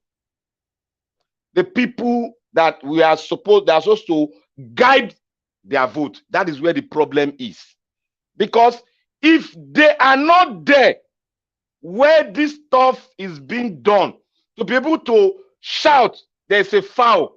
The party agent himself, that was why I said Labour Party is doing one of the best things that have never happened in Nigerian politics. They are not putting 2 party agents, they are putting more than 2 party agents. At most 7 in a and those they voluntarily came there. So that balanced the only thing, because you cannot bribe everybody. What they normally do, they will bribe. What they normally do, they will station a police officer who is going to be in mufti. I'm telling you, that's how they drink in Lagos State. That person will be in mufti. That person will hold cash. When they foment chaos, that police officer will drag some of the party agents somewhere and tell them, say, guy, we can do something with that guy. That guy not correct. Forget all this thing. If you take, they will start preaching those satanic words to them. Depending on how those party agents now tell them point blank, it depends on them. And it also depends on, because there must be a crowd, a witness, to witness what the party agent is doing. You cannot just go. There must be a witness. That's why INEC sometimes they don't allow everybody to go. There must be a witness. If any INEC personnel allow everybody to go, that personnel want to contradict. They want to perpetrate evil there. So there must be a witness. So it depends on our people and the party agent. But I thank God that Labour Party has done something. More than 5 people agent will be in one polling booth. That is the best thing, because it's only 222. Normally, Nigeria is 222. But Labour Party has made it more than 5. My brother, your point is very, very valid. But I want to ask this question in referencing what Festus Okoye said. So Festus Okoye said that some agent of political parties who want to cause confusion might go behind the back and give somebody a voting sheet that has not been accredited. Yes. You understand? So how do we address that? That is what I mean. That is where my that is where I tell you, before a party, a net personnel can do it, he need to infiltrate into the other party agent, because he cannot do this. Because if he's caught, he can be lynched there. He can be lynched instantly. Yes, so what you are saying is that other party agents have to agree for them to give. Yeah, that is how they do it. That is how they do it. If they bring 2 party agents, they will take one of them. They will bribe one. They won't bribe 2. They will bribe one with heavy cash. If they can subdue that one, the game, that person done, because there's a police officer. That person will not keep quiet and allow. You keep quiet. Or you will say, "Oh, they beat me. They injured me for a year. That's why I couldn't say anything." All done. They don't do the damage already. So your injury is countless. They're not even. If they not calculate, and because if they snap that thing out, if they snap it, because what they are depending on. Now let me tell you what this APC and PDP are depending on. Exactly what happened in Osun State. That is the pattern they want to play. To go to the panel, for the panel to say we will know. Then from there, they will not go to. If the Supreme Court say they don't win, then they'll start voila. That is what they want to do. Nigeria should be aware, be vigilant. The power belongs to you. Stay there as a witness. Shout if there's any problem. Thank you, Mr. Victor. Thank you very much for your submission. As you all can see, we have a full house now. So let's see how we can manage the time. The next person that we are going to be hearing from right now is Mr. Pansat. Mr. Pansat, my people, I'm following the way it is on here. You know, if it was my brother that is here now, leftist, in the use pen, the right hand down, even though your network log you out, you know, if you come back, you know where you did. Me, I don't do that. When your network logged you out, when you come back, automatically the software give you a position, and that position I will take all you. So no verse. All right, Mr. Pansat, talk to us, sir. Thank you very much. The mini debate they had there was very, very important. Yes, that's why I didn't stop them. Yes, and I align myself with those comments. But more importantly, I want, like I said earlier, let's appreciate and begin to give credit to those who are doing the right thing. I believe INEC is doing the right thing. I believe that Buhari is doing the right thing on this election. I don't even think he has a choice. So this is not one that we have to pass on to other people, because no matter what law is made, if somebody decides to break the law, they can break the law. It's against the law to kill somebody. But people go and get a gun and kill somebody, but they should pay for it, right? So I've looked at the IQ of Tinubu's IQ and his people he's operating in Lagos is very, very low. This BVAS, the bimodal voter accreditation system, is a game changer. It's just like maybe the PVC itself. So what does a low IQ person do when you say you have to have a PVC to vote? So they go and they buy PVC of their opponents and then dump it. If they cannot, by technology, defeat that, because that's what a smart person would do, to maybe launch some geosynchronous satellites in space and try to change the voter's choice. No, he's not that smart. So what he's doing, everything is, there has to be somebody bought, bribed. If you go and you buy people's PVC and then you dump it and there'll be hoopla, INEC is doing this because we found some PVCs. No, it's a low IQ person that went and bought his opponent's or stronghold, buy all the PVC around there. So you can defeat PVC by doing that. That blame doesn't go to INEC. INEC didn't do anything wrong. The citizens were complicit in letting some, let me not use a bad word here, letting somebody buy their PVC. So in this, BVAS is a game changer. I like it. It's a good thing. Political analysts believe that BVAS will be a game changer in Nigerian electoral thing, and will give credit to everybody who fought hard to have this law passed in 2022. So this accreditation system introduced by INEC is biometric. How does it work? It's just verifying the genuineness of a voter's card and authenticating voters during their accreditation process. So think about it. That's what it does. The major thing it does is that it would accredit somebody who has their PVC and say, okay, biometrically, this is you. You can go ahead and vote. So what these people are doing in the West, I'm saying the West because BVAS has been used in 3 places. I'll name them for you later on.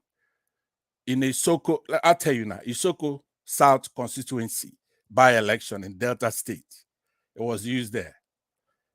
It was used in Soludo's Anambra election. And Oshun, the one that just happened right now. So in the Oshun one, all they have to do is to find out where this president governor's major votes are going to come from and bribe people like the last 2, the dialogue we listened to, bribe somebody there to allow people who are not accredited to go and overvote, to vote. That BVAS cannot stop those who are genuine, those who are accredited. Those people cannot stop them from voting, but they could let in. Imagine how wicked, how low somebody has to be. After the country went through several years of fighting to put something standard on the board, spent all this money, mad power. Some corporate wants to go there and create something that's going to cost us all kinds of strife. Eventually, it's going to be caught. The courts are going to sort it out. But this man has to be punished. And they have to be stopped from doing this. So if Buhari means business, soldiers, people should go out there and catch anybody trying to let in people who are not accredited, because that's beyond INEC. That's us as a society. if say in this United States, we the citizens want to just make yeye of the laws here, we can. But the thing is that anybody who tries anything like that is punished and just repudiated, and just, you can't even, once you're convicted of such things, you're done. But not in Nigeria. If somebody goes and they carried heroin and they're convicted of heroin, even if they still can talk, when somebody's convicted of certain things, it doesn't matter how much money you have. What is money? We spent a lot of money putting together this BVAS, passing this law. It's a lot of money involved in that at time. So to go and let in people who are not accredited, the punishment should be severe. So that's how that works. If they're going to go out, and they may be planning something like that, because if you're not planning something like that, why should Tinubu still be running? He shouldn't be running. And people are taking him seriously. So therefore, there's something, low IQ, something they plan to bypass this technology. But we cannot be a society that does not believe in technology. Mr. Pansat. Yes, sir. Can I ask you a question, please? Absolutely. Yeah, I've listened carefully to you, and I understand where you're coming from. You know, people like me, the fear I have is, listening to Mr. Festus, I don't see him use the kind of word you just used now by saying that we're gonna get these people who are manipulating this and deal with them. I did not see them. So this is where I am asking, are you confident with INEC so far? I am confident with INEC so far, as much as I can be, because it's counterintuitive, right? If I'm rational like you are, you have to be cautious, obviously. But we're dealing with a technology that's been used 3 times now. For example, in the Isoko South constituency, it was discovered that the machine had difficulties capturing the thumbs and faces of some aged voters. Let's say you registered a long time ago, you've been voting for 10 years, right? So, and you've aged. So that machine had a lot of problem with that. So INEC identified that problem and tried to resolve it. That's the problem they had in Isoko constituency, not vote buying and this kind of low life in the Southwest. Okay, so when they went to the governorship one in Anambra with the Soludo in November 2021, the device failed to capture voters as well. The Anambra, so what INEC did to ameliorate that was to extend the voting from 2:30 p.m. to 4 p.m. because that BVAS malfunctioned. So do you understand? So overall, what they figured out was that that machine, that BVAS requires regular software updates and servicing that broadband. So there are so many things involved in that. Right now, that's the only concern, and the one why INEC wants to do a mock loading up something, because it involves transmission. But remember, when BVAS, that's another aspect of the BVAS. When it transmits, it's photographic, so it's nothing you can. It's a photography. It's nothing you could edit and try to mess around with and change numbers. No. So that's good. But the telecommunication, the ATCON, Nigeria, which is the Association of Telecommunications Companies of Nigeria, has announced their readiness to support INEC with this infrastructure. So they're doing everything. You can't keep putting down INEC, unless they're doing something really obviously corrupt. Mr. Pansat. Yes, sir. You are doing very, very well. Just, Mr. Nanja, please, this is a very important topic, so I hope you don't mind me, my interjection. But I want to... No, that's fine. That's fine. Go ahead. Yeah. I want to make a submission to Mr. Pansat's point so that he can take it from there. Go ahead. You asked a question that with this INEC technology, why is someone like Tinubu, still running, knowing that this technology is hard to beat? And I have a response to you. You understand? Tinubu is running. If you look at what they are doing, what they are depending on is to, disenfranchise a lot of people to reduce the votes that will come from the opponents. That is why they will buy off PVC. That is why they have paid people that are refusing or preventing people from collecting their PVC. In doing that, they will decrease the margin, you know, of the difference of the votes, you know, supposedly. Then, secondly, they are planning to do something like this that they did in Osun, with the hope that if the election, you know, goes to, you know, electoral tribunal, then they will now buy off the judges, just as you see the split judgment in Osun. Because that is what they are depending on, to use money to buy off the position.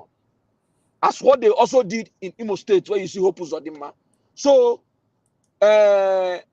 my submission, I don't know whether if it can happen right now. You see, since Beavers is what is going to accredit a voter in order for the INEC representative to give them a voter's card to go and vote, why don't we advocate that since we spent a lot of money in doing this, why not, as soon as Beavers is accrediting you, it generates a copy, a voter sheet that is peculiar to each voter that you use and go and thumbprint instead of somebody handing it over to you, such that if the Beavers does not accredit you, you cannot have that paper to go and thumbprint. That way, you prevent anybody from saying that I give somebody a paper to go and vote that has not been accredited, and this issue will be taken care of once and for all. Once Beavers accredit you immediately. Thank you. Right. That the Beavers does upload data every, I guess, I think it's about 10 minutes. So as things are happening, it doesn't wait till the end to upload the data. So what exactly the data that's being uploaded, I cannot tell you with specificity, right? But it does, it's uploading as things are going on. It's not going to wait until the end of the thing to do that. So no matter what law anybody passes out there, the human aspect is very, very important. If INEC is corrupt, even to their last agent, we're going to have a problem, no matter what kind of technology we have. That's just the way it is. We have to be for real. In every country, there is some form of manipulation, intimidation in the most advanced countries. But what has to be condemned, it's a wholesale thing, like what we're witnessing right now. The boldness of Tinubu, because impunity. Right. Impunity. All right. So everything points to him in all the problems we're having in the country. Now, this is not being sarcastic. I'm not trying to belittle anybody. When we are belittling Tinubu, we are not talking about Southwestern people or even Lagos people, but we have to move forward. We cannot be a society that cannot embrace technology. There will be corporates who are going to try to thwart our laws. This is very expensive for us. We cannot have him doing this, no matter how much money he has. We can't have it. That's the bottom line of this whole thing. INEC has conducted 3 elections with the Beavers. People who are much, much smarter than myself, such as Mr. Igini, I recommend if you have time, you Google him. He will tell you this is a very brilliant individual who was a REC for INEC. He's retired, but he loves his country so much that he says, you know what, I'm still going to serve this country in making sure that, number one, the electoral process is in order. Now, he will tell you that this cannot be defeated. This particular Beavers, they cannot game it. They're going to try everything. They cannot game it. Look at what happened in this Adeleke election. Clearly, he won the election, but people were bribed. Okay, so the courts are going to sort through it, clean it out. Our courts are very good when they want to be. But if we're in a society where one individual, because he has billions of dollars, he could buy the courts, he can buy INEC, then he should let him go ahead and become our president. Because I don't want people building up an INEC unless we're going to be watching them if they do anything that betrays them. It's the same thing I said about Peter Obi, somebody like that. He has zero grace. If he does anything, he's done. If he does one of these things that Tinubu does, he's done. So the same thing with INEC. They've said, we've come, we're going to do the right thing, we've come clean, we're going to do this, we're going to do that. So somebody like myself. But Mr. Pastor, see, a lot Yes, of sir. Nigerians have been demanding that INEC should release the list of the ad hoc staff so that we can scrutinize those who are there that are partisan. You know, well, but they've refused to release that list because these are the people that are going to cause this kind of confusion that now that happen in Osun State. It's not them that are going to cause the kind of confusion, because there's no, you cannot cite one example where that's the case with INEC. What's happening is there's going to be people who are our, what do you call our people who do Peace Corps work after they go to school and you devote your time. What is the acronym for that? And youth corps, the youth corps and people like that. He just explained it a few minutes ago. It's not going to be picked from the streets. But if you designate somebody already, because they're going to be doing that in the next coming days, then bribers are going to go bribe these people. But our youth corps, I fail to see how they're going to jeopardize this election. They should go ahead and train them the way they're supposed to do. Just like Madam Rita is saying, where is this Okoye? Where is, I want to see Okoye, because she needs assurance. When all this is when happening, Mr. Okoye was all over the TV talking, right? But since we're beginning to have doubt, he was absent. But his presence today was very reassuring for me. I was able to listen to what he's saying, and it makes sense. But he didn't address the portion of the Nigerians that have been going to collect their PVC that they have been locked out. He only talked about the woman in Enugu, but he didn't talk about in Lagos people that have been going and they are refusing to give them their PVC. He didn't address that question. He didn't address it. He did address it, and he mentioned the three local places that happened aside from the Enugu one. It's in Lagos. That's it. It's not nationwide, and he did address it. Yes, sir. Please, let's hear from CM, please. Okay, sure. Mr. CM, thanks for calling in. Please talk to us. Good evening to you. Okay, well, good evening, Niger Watch. Thank you, sir. Talk to us. Okay, yeah. Okay, good evening, Niger Watch. Sorry to sort of call in at this time. I know Pansat is quite in full flow, and they have been following what he's saying. But you see, the issue, like we've all agreed, that this election is between P2B and INEC. It's as simple as that. Now, that Festus Okoye, I wish is something I should have posed a question to him, because, you know, they can always bring one rigmarole to tell you things are okay, even there are a lot of loopholes. The question I would have posed to him was, if I'm in the studio, Nigerians are queuing for petrol at 400 naira a liter, yet you can't see. Nigerians are bringing, for every 100,000 naira you bring, they give you 80,000 because you want to get a new note. That's one. Things are so bad, insecurity everywhere. What I should have asked him was, what these things, if INEC should collude with all these agents of darkness and rig P2B out, have they thought about the consequences of their action? Or are they still thinking that after, if they do all this, their wayo, they will still be wearing suit and be appearing and wearing one type of channel? You see, the thing is that they don't think things through. Have they taken the suffering of the people for granted? Do they know what it means if they collude? They collude and then dash the hope of the people. You see, NSAS is like the first letter of the first word, of the first sentence, of the first paragraph, of the first page, of the introduction to what, I don't know, a voluminous essay that will be unleashed on Nigerians. It is in their own interest to do away with any shenanigans and they allow the people to have their way through P2B. If they feel that, well, it's business as usual, they can accept money from Tinubu or do one thing or the other, suppress voter here, make sure these people did not vote, use this trick, and then hope that tomorrow tribunal, Supreme Court, appeal court, from appeal court to Supreme Court. What we have in Imo State, we have it at the federal level. Nigerians are not prepared for that. I'm only sounding this so that let me just be a gadfly to provoke thought. They had better think twice about the consequence of any nonsense they are going to do, because there has, since the beginning of that country called Nigeria, the level of hardship has never got to what it is now, January 2023.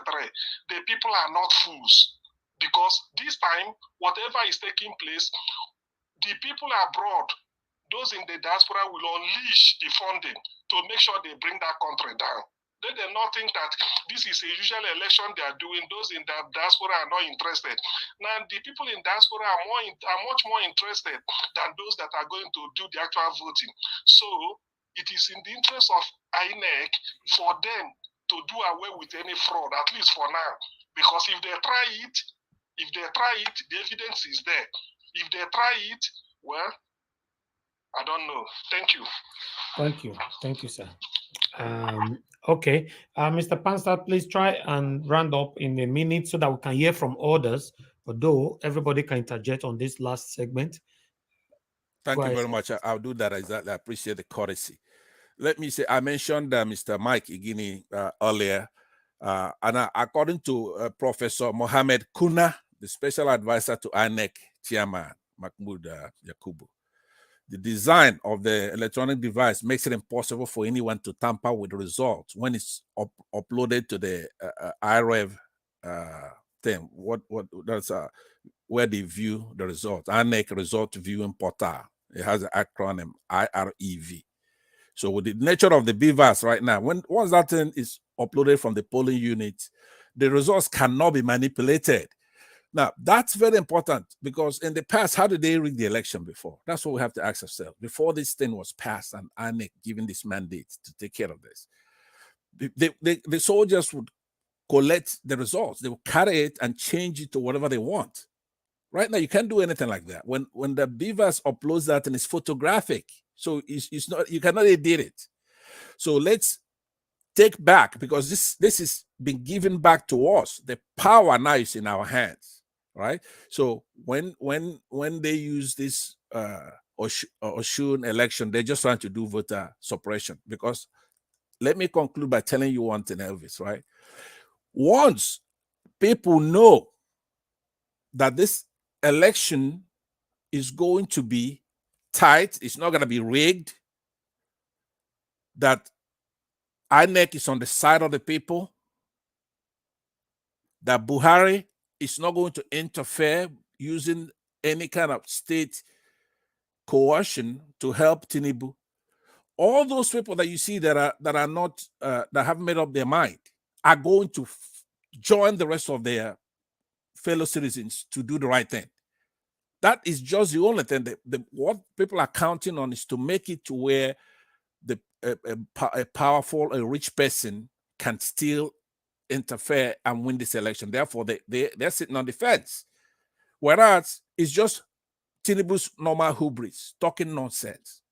He brought Buhari. He was going to roast, Obasanjo was going to roast Atiku without him. You know, it's delusion of grandeur. Money is not everything. Believe it or not, I want you to take it to the bank. Nigeria is a great country with a lot of good people in it. It's just that there are a few very wicked people who make it look like we're just a bunch of idiots in the country, criminals who don't know anything. What's best for us? Because you're coddling this guy right here. If you remove Tinubu, I'm telling you, this country under any administration will be a whole lot better. He's been there destroying this country for a very, very long time. For a very, very long time.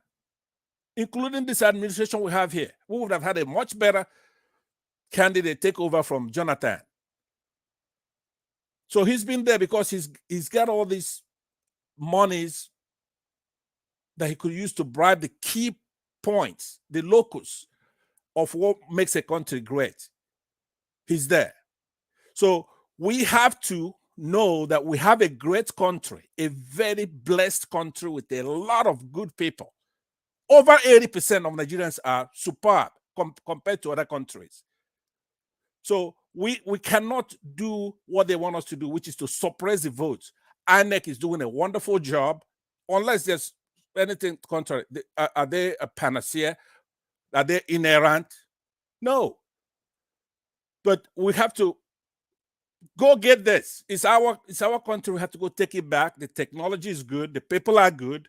Use our youth corpers. I trust them. I don't know about you. What do you have against the youth corpers? Let them go out there, get trained. Thank you very much. All right. Thank you very much, sir. Before I move on, I'd like to quickly acknowledge those are super chatted hosts. Desmond 1DK, thank you very much, sir. You've done it again. Really do appreciate this. May pocket never run dry. Dr. Alexander Gomez, thank you so much, sir. You've done it again as well. Thank you. May your pocket never run dry. Thank you. Thank you for your encouragement always. Appreciate every one of you. Please continue to share and like. We are still here. We're talking, in fact, we are discussing the most important part of this whole election right now. So you are hearing from our wonderful panelists. Please help us to share so that our voices can go far. I appreciate every one of you right there. I can see Omoyes Corner right there on the comment section. Thank you very much for joining us. I can see more people right there on the comment section. Thank you. Thank you. I wish I can mention all names, but not at the moment. Aze Abo, I see you. Thank you. God bless you all. Okay, let's hear from another person here to see a different perspective view on this Festus Okoye's submission earlier on. Who's next now? Okay, let's hear it from Nolly. Nolly, sir, please talk to us. Thank you once again. Thank you. In as much I want to believe what Festus Okoye is saying, or believe the fact that INEC is, doing a good job. It's difficult for me. Why? Because they say that actions speak louder than voice. What he's telling us now is voice, but the action on the ground doesn't detail on what he's saying. It doesn't rhyme. It's not in tandem with what he's saying. What he's saying is different from the action on which we are saying. You see, there are many reports. There is already many reports on this INEC negligence or INEC, attitude, ways on the social media, and we haven't seen anywhere that INEC take action on them. So to me, I believe that INEC is working against the people of Nigeria. That is my belief. I don't believe that they are working, that what they are doing is, because you know, like what Festus Okoye is saying, you don't know, all this, what is going, or all this thing, the way that they used to, the way they used to manipulate this election, and you still can't tell us, okay, this so and so person who we caught with 1,000 or 100 PVCs. Okay, this is the person who gave it to the person. This is what we are doing to those people. We haven't had anything. Somebody like that woman in Enugu the other time that you're showing is an INEC official. INEC has never told us, okay, we see the social media, and that's not only one. So if you're telling me that INEC is really doing a good, I don't see it. They say actions speak louder than voice, and their action is not going together with what they are saying. They will come to national TV and they will give us opium. We take the opium and we'll be clapping for them, and they are doing well. Then we go, when the opium start to exhaust, to reduce, then they will come back again and give us another one. They think that Nigerians are fools. We are not fools. We are not fools. Because the problem is that I have two nationalities in the Western world, two. in those two nationalities, I vote in those two countries. I vote. So I know how election goes in every other country. But when it comes to Nigeria, it's fraud up and down, and that fraud is supported by the security personnel. So you see what the people are saying, that the army, the police that are the one even bribing people, the armies, and you're telling me that INEC don't see them. See this thing I'm saying. Mr. Nolly, could you take a question? Yeah, I can take a question. Yeah. Okay, so when I spoke and I'm somewhat effusive about praising INEC, I am going by, since the Electoral Act was passed, all right, there was 3 elections, like I mentioned, the Soko one, the Oshun one, and the Anambra one. Can you specifically tell us what problem you have with INEC, basically? Because we've seen them being criticized in not passing out that the voters card, and they've made extensions to accommodate that. They've been criticized, and they should be criticized where they're slow, and they've done it. So tell us why we shouldn't have faith in INEC, and then you end up by telling us why then do you want people to go get their PVC if it's useless, if it's already a foregone conclusion that PVC doesn't make any difference. Thank you very much. Thank you, sir. I'm not saying. What I'm saying here is that INEC don't have to come out to. You see, Nigerians is bigger than what they are saying.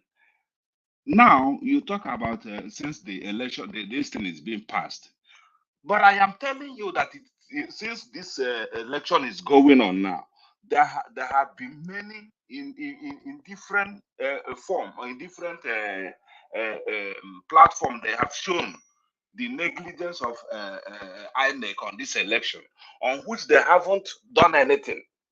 I don't know if they are doing anything and telling you, but to me, I haven't seen anything that they have done in order to say, okay, so and so people. All they are telling us is that if we caught anybody doing something like that, this we have to polish the. Even Mahmoud said the same thing. But are you telling me that those people who, like, they caught a man in the north or something who have 100 PVCs? They caught him red-handed, and I know that he might have told them, "This is how I get it." What have you heard anything about that? The answer is no. Then about this woman, I'm talking about the time they have passed this new law. This woman in Enugu who are collecting 1,000 to people. Has INEC say anything concerning it? No. Yes. In Lagos, wait, the people in Lagos that they are denying, because you say that is when they are denying denying their PVCs, even when they have taken that 6 number and they take the 6 number, check their PVC, and the PVC tell them that it's in Osho, the son of local government. They went to Osho, the son of local government. They couldn't. They tell them that their PVC is not there. Why did the gadget, what they say, the number is telling them that their PVC is there? So has INEC done anything concerning it? The answer is no.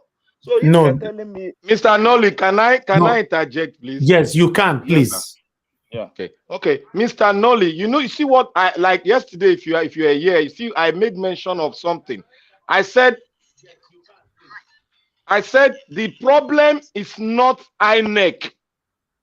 The problem is the governors. See, these staffs you're seeing, they are ad hoc staff. They are not permanent staff of INEC. They were recruited in their local government. They were recruited there. So when they are recruited, the state government also have an influence in it. So if you know how lawless our governors are, if you put somebody there, they will do something to infiltrate and make that person act abnormally. That is why you are seeing all these things happening. The last time something like this happened, INEC have to interject and bring that person and take that person to the cops to investigate. Not that INEC is not doing anything, but they are not trying to open up themselves for ridicules by the politicians. So they are doing things, their lawyers are working underground to do all these things.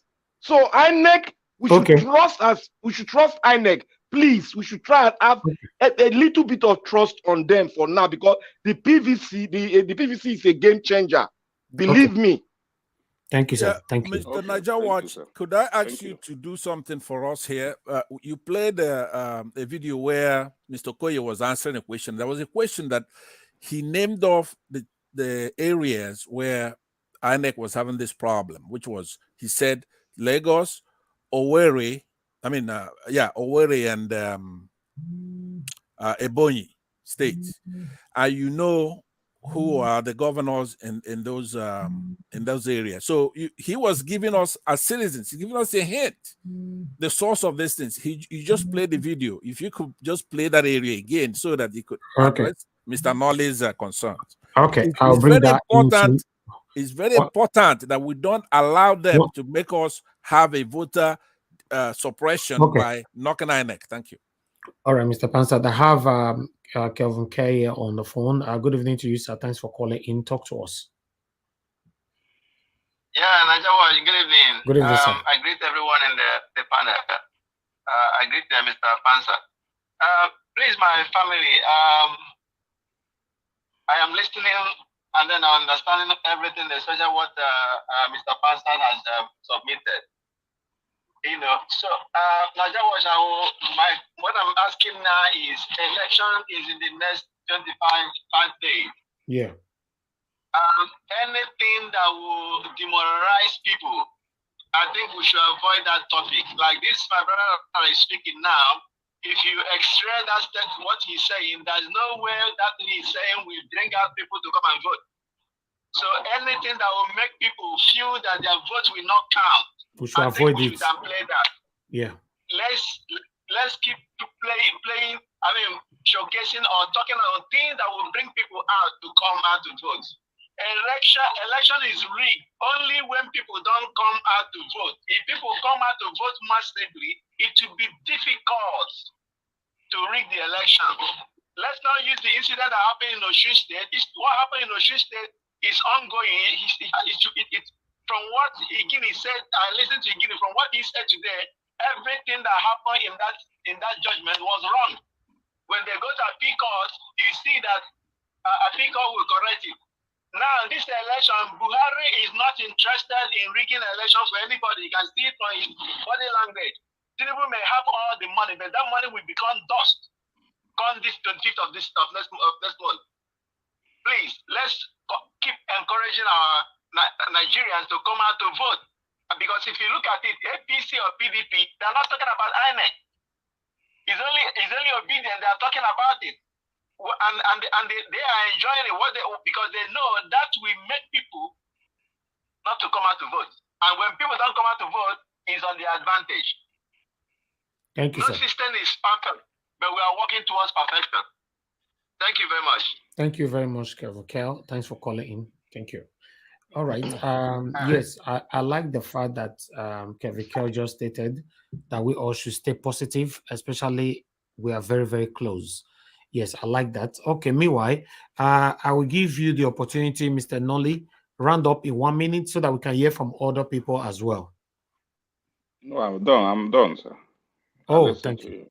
Okay, thank you so much. All right. Son of Man, together. Talk to us. Yes, my brother. I greet all of you. Together we stand. Together we are going to move this country from consumption to production. Amen. I listened to the earlier submissions, and including where Bola Tinubu talked about he made Atiku the Senate president. You see, when I say Bola Tinubu is suffering from a neurocognitive problem, people think that I'm just insulting the man. It's not an insult. It's a medical diagnosis. And he continues to show symptoms and signs, by exhibiting what the medical term will confirm as confabulation, where he makes up stories, and that's what he does. He just goes around talking nonsense. And I am very, very, I feel bad for his members of his family who cannot call him to order. But I don't think I should spend and waste my saliva talking about the person of Bola Ahmed Tinubu, because we know that he has lost this election. But what they are doing now is to see a way that they can truncate the mandate of the people, and then find a way that they will, take this the result of the outcome of the election to the electoral tribunal, because they have a lot of money to spend. And we know that our judicial system, while we can trust them, there are still people that are bad eggs within the system that can be compromised. So I was very, very interested in this Festus Okoye's submission, because I actually listened to the whole interview before Nigeria Watch played it on channels. And I know that I've had this conversation with one of the co-hosts of Nigeria Watch. And I was like, from what I understand, that there's overvoting in a particular polling unit. It's not a reason where you will say that the whole election is nullified. Rather, you cancel the results from that polling unit and do a rerun in that particular polling unit. But even Festus Okoye came and gave us more light to what might have happened and what should happen in that situation of the Osun election. If I'm just to repetition is just for over emphasizing so that people can understand.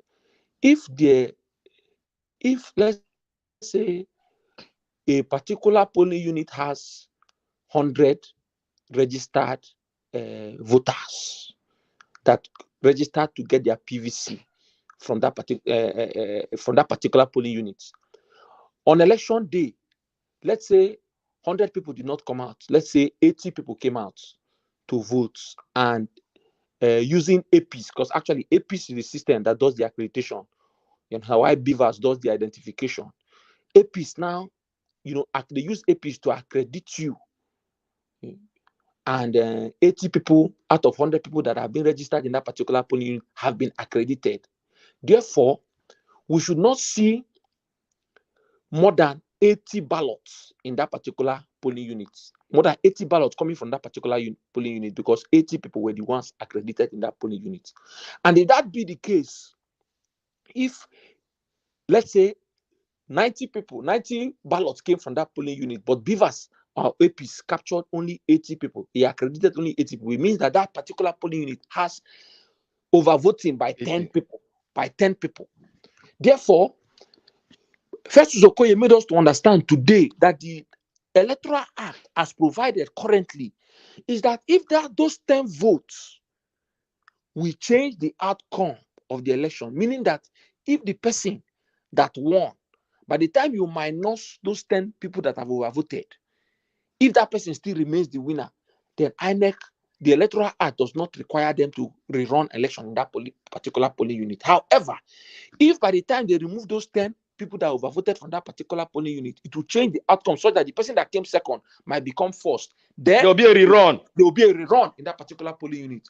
And that is what whoever gave this judgment in that Osun election, that is what they should have done. Rather, they canceled the whole election, which is a fraudulent judgment. But my own concern, I listened to Festus Okoye more than several times. You understand? I continue to listen to him when Nigeria Watch played it. He said something, and he's a lawyer. Let me tell you, by the grace of God, I have been, acquainted with lawyers. And I pay attention when they speak. A lawyer does not speak like you and I. They do not use English carelessly. Festus Okoye said that from his own understanding of the law as it is, this is a lawyer telling you from his own understanding. If a lawyer does not completely understand the law, how about me, you, and Nigeria Watch that he we are not from the you see, not true. You understand? He said from his own understanding. So therefore, he's giving a leeway for the court to interpret it, because when there is a discrepancy in any particular law, it goes to the judicial system to interpret it. You see where I'm concerned about that language. And he overemphasized that, he used that twice. So I am concerned. However, he also made us to understand that political parties representatives are the ones that, possibly give voters form to people that have not been accredited. In other words, they know that they are going to lose that polling unit, but what they are trying to do is to create a situation where they are going to be overvoting, because Apis and Beavers has not captured those people that voted above what was in the system. Therefore, it gives a room for election tribunal to step in. Then when he steps in, because of Bola Tinubu, who brings Bolon.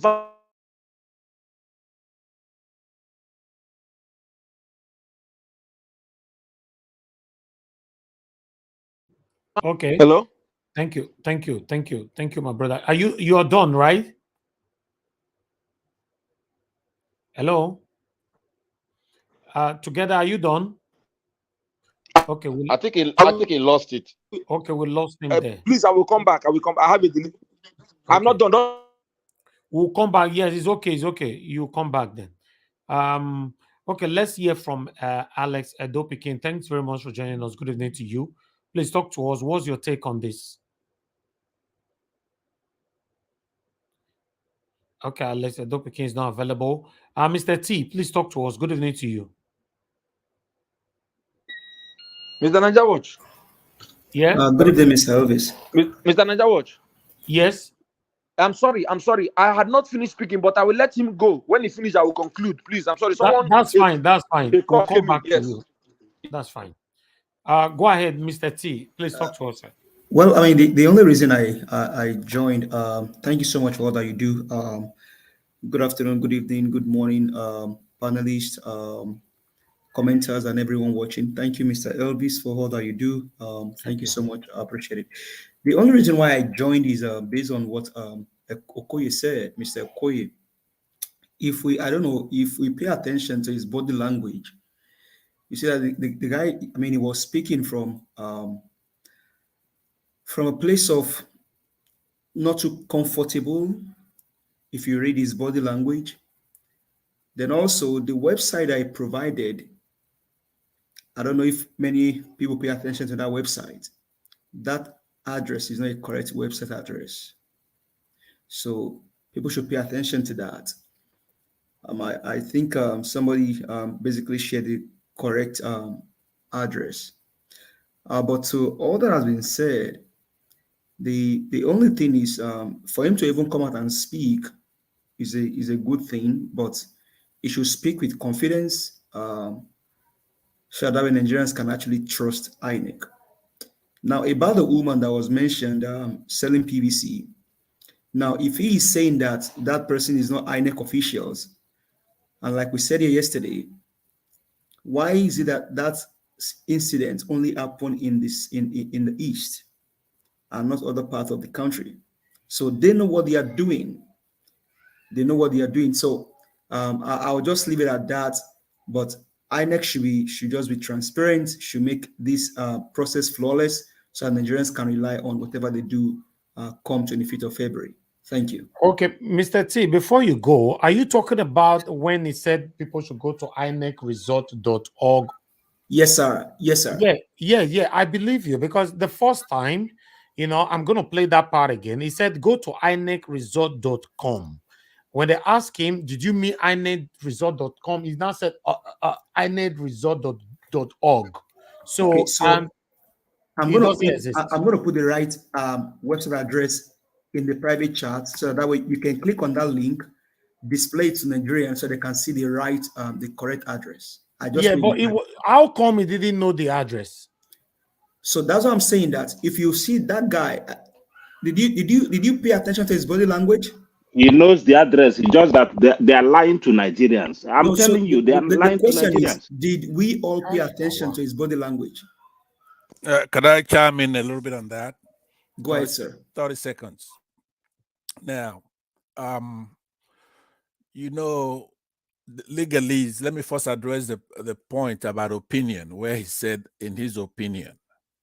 You know, in legal parlance, legal usages, locutions, phrasing, opinion is a big word.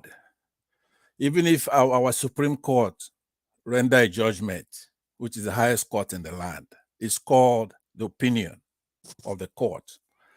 It's not out of place for a lawyer to say, in my opinion, right? So he's not the arbiter of the law. The law. He's not the law. What he says is not law. It's his opinion. So we can. This guy talks a lot.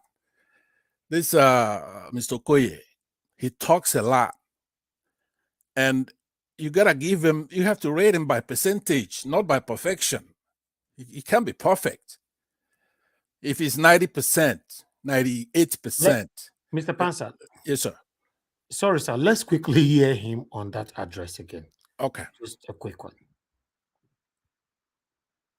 No, the law as of today, the law as I know it, is to the effect that the commission cannot issue any individual with a certificate of return until the person who lost at the level of the election petition tribunal has exhausted a period of 21 days. The law is to the effect that the individual should remain in office for 21 days. If after 21 days the person does not appeal the judgment, then the commission will issue a certificate of return to the person the tribunal says won the election. So 21 days must elapse before the commission can take any action. If the person appeals within a period of 21 days, then the process of the appeal must run its course before any other thing can happen. Our BVAS is a very robust gadget, a very robust instrument, and we have faith in it, and we believe that it is the ultimate arbiter in terms of those who want to manipulate the process. So I think that Nigerians should have faith in the BVAS, and the BVAS is robust, and the BVAS will be the game changer in the 2023 general election. No, the RATEX, we are going to deploy RATEX to all the registration areas so that if there's a challenge in any polling unit, they can intervene and intervene decisively and quickly to deal with whatever challenge we have. The results from our polling units will be uploaded to the INEC result viewing portal in real time. The polling agents will be there when these things when these things are going on. What the RATEX will do is to assist those who have challenges in terms of result upload. Not that they are the ones who are going to be uploading the results. They will also assist the collation officers during the collation process. Section 64, subsection 6 of the Electoral Act has also given all the collation officers the standard and what to do when there is a challenge in relation to results that have been uploaded and also the results that are brought to the collation center by the presiding officers. So I think that in all these stages, we have completely and comprehensively explained to Nigerians how these things will interface. So the issue of manipulation does not even arise in relation to what we are doing.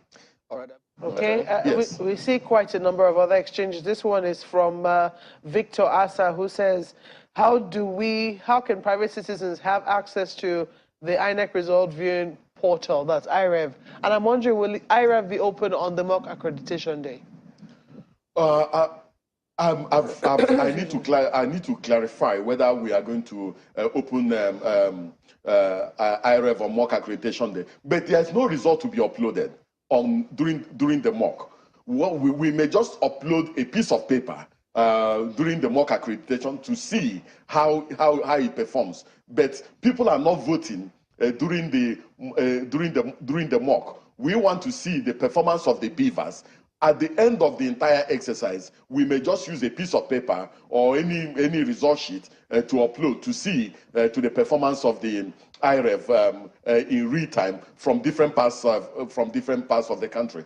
But as the election progresses, if you go to inecresults.com, you will have access. inecresults.com. inecresult.org. .org. Yes. INECresult.org Yes. is how to get into. Before .com. Now it was confused now and start blabbing. Watch this. That's not even correct. Piece The of paper address is or any result sheet to upload to see www.inecnigeria. the performance of the IREV in real time from different parts of the country. But as the election progresses, if you go to inecresult.com, you will .com. He said .com. Yeah, but Elvis, let's be fair. Somebody recalling the URL of a website, he does need a minute or two to think about that, right? So anybody who's going to challenge him here, a critic would say, okay, it's not 21 days, it's 30 days or it's 7 days. Those are the information that are pertinent. Now, let me show you the hand gesture he's making right here. If you look at the private, the public, those are his hand movements that I saw. But two of the address is not working, sir. But .com or .org. Right, but the URL, if it's .com or .ng, it's as a human being. He's not a robot. He can't remember that on the top. He can make a mistake on things like that. If that's all our neck does to us, that's not gonna kill us, right? We don't want the election rigged. But as a human being cannot be inerrant, where he's gonna say a URL and then don't miss it. What is he trying to deceive us on by giving us the wrong URL? We can't scare ourselves to death and not give credit and respect to these public servants. If they're thirsty in your neighborhood, give them a glass of water. These are our public servants working very hard, as far as they're not corrupt. But they can be wrong. They can be wrong. You can make a mistake.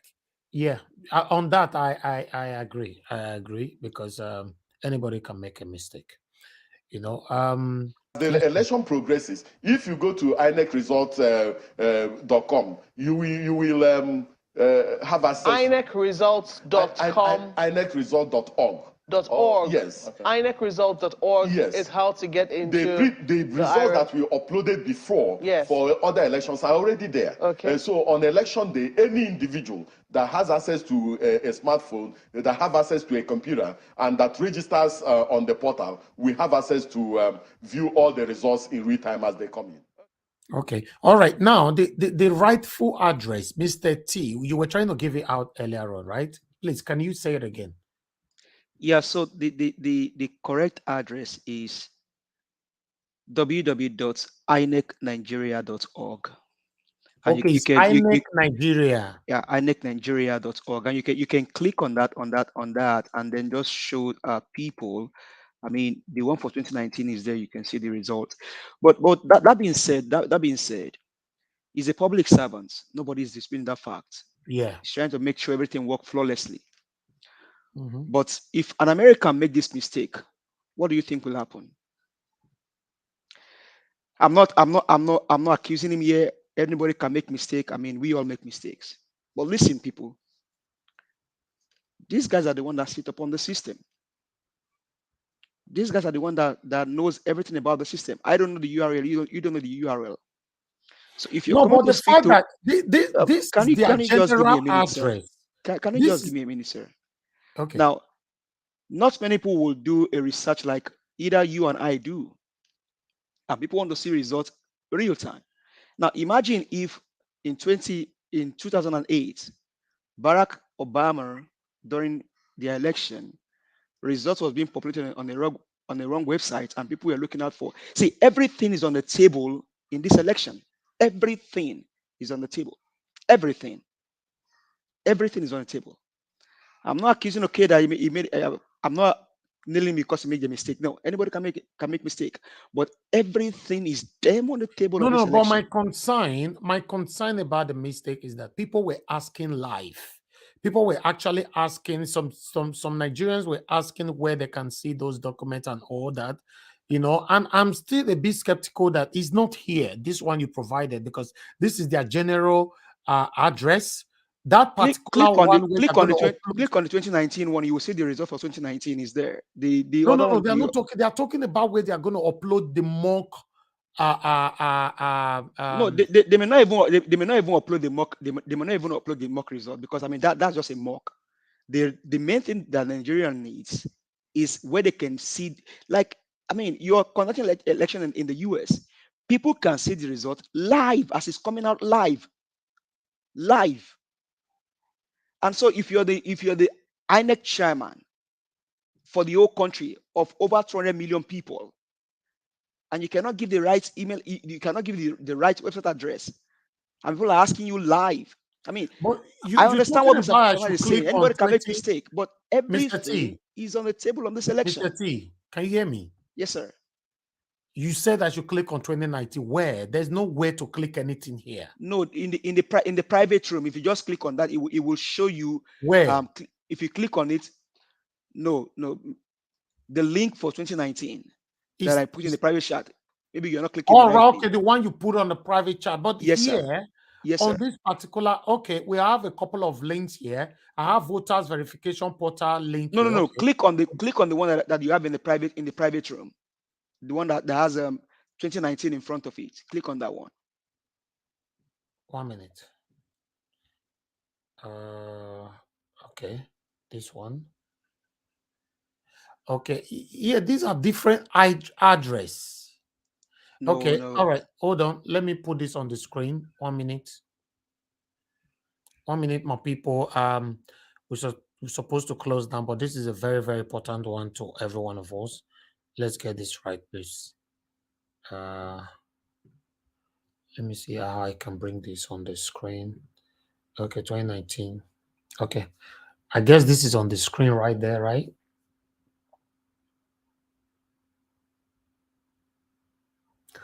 Okay. So, Mr. T, where do I go now? I can see 24 days to go, 11 hours. I think this is the right place. Yes. Okay. So, what are we actually?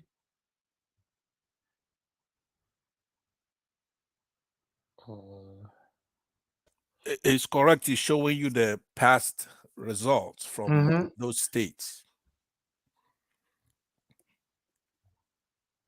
All right. Okay. I think this is the right place. Yeah, I It should think be the right. Yeah, this should be the right place, to be honest. Yeah, because this one have a lot of details. Because it's even show you 24 days, 11 hours to go. And it's Okay, actually, Mr. Elvis, you yeah. have 2019 electoral district election results. Click on the first green one under it. Abia State. Yes, sir. Click on it. Now click on the other one. Click on that, the first one there. Abia Central. Click on it. You can't see that. I need to bring it back to the Yes, screen. sir. It will now open for you the result of that district. Okay, hold on. I'll bring that in. We're not rushing because I really need to get this right before we go. 1 minute, my people. Be patient with us. I think this is it. No. Is this one? This one? Okay.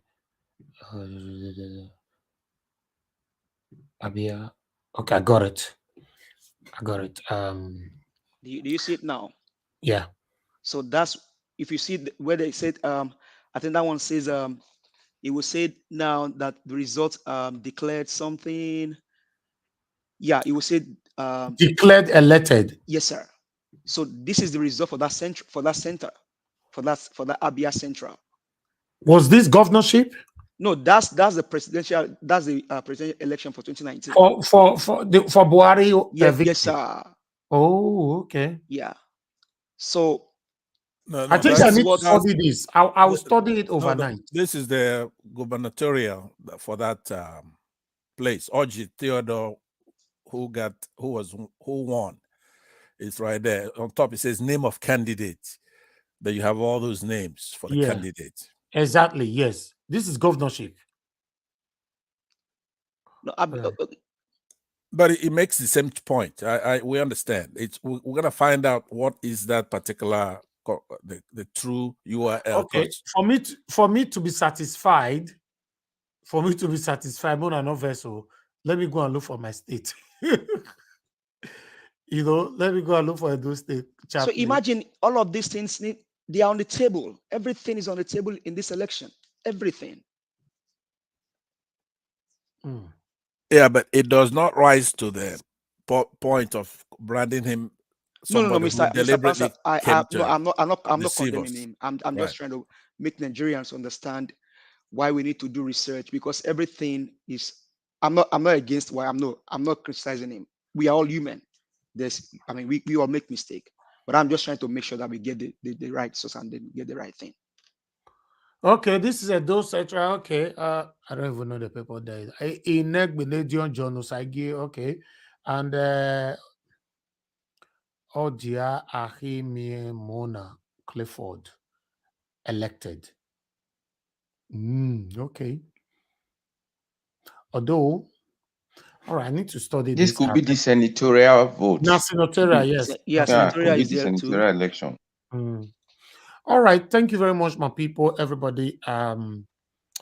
Fingers crossed. I just want all this effort to end up in praise by God's grace. I want to see Mr. Peter Obi the next president of Nigeria. You know, fingers crossed, fingers crossed. Thank you very much, everybody. I believe everybody have contributed to this. Okay, Mr. Shuk Sebubweze, I would like to hear from you again before we round up. I don't know if you're available right now. Okay. If Mr. Shuk is not available, we need to go. Yes, I am. Yes, I am. Sorry. Okay, talk to us.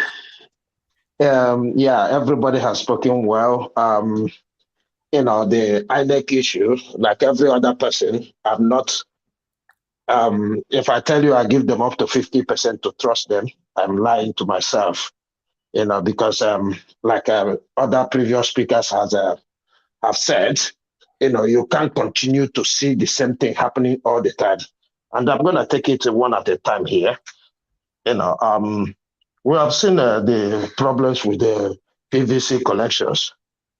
INEC is ready to extend it, but they are not ready to deal with the mitigating issues concerning people getting their PVCs, right? So that is where my doubt with INEC come. I'm not doubting the technology. I'm not doubting anything about beavers, but the issue is these are people. People need to man all these technologies. People need to handle them. So the main question here is, who are those that are going to man those things? They are Nigerians. Anything can happen. Anybody can be bought. I'm not saying that the people are not there who cannot be bought, but the way it operates in our place, I'm afraid that is the major issue. It's not that we don't trust. If it is to do with beavers, I don't even understand this. When Mr. Okoye was speaking, okay, why would you hold the governor, the elected governor, responsible? Why would you say you're gonna minus his vote? How do you know who? Because you think he have a stronghold there. How do you know who orchestrated this nonsense we are talking about now? And until Nigeria constitution make it that if this kind of thing happens, there's going to be a rerun of that election. Complete rerun, not even a patch. Nigeria, both our judges will not take this serious. Because if they continue to do this, if every time, before you know it, they give wrong judgment and all that, and the people just go in because the court has spoken. It's not going to happen in this general election. Many people have said it. It's not going to happen. We're not going to take it. Because INEC, to be frank, INEC is not convincing anybody. They're not even trying to convince anybody that they're going to do this thing successfully. Because how can you be, okay, you extended it by 1 week without any action. Look at that woman, what she was doing. Yeah, nobody was shown on TV that, oh, this person that done this, do you think if people who have done this wrong in the past was, bring out on the TV, shown that we captured them and we dealt with them, do you think that woman is a poor woman? Fear will not let her come out because nobody will come for her. But because we are doing it because of impunities that is in our place. That is why I am not convinced that INEC has anything to tell us. I don't trust them. And that is my opinion. Thank you.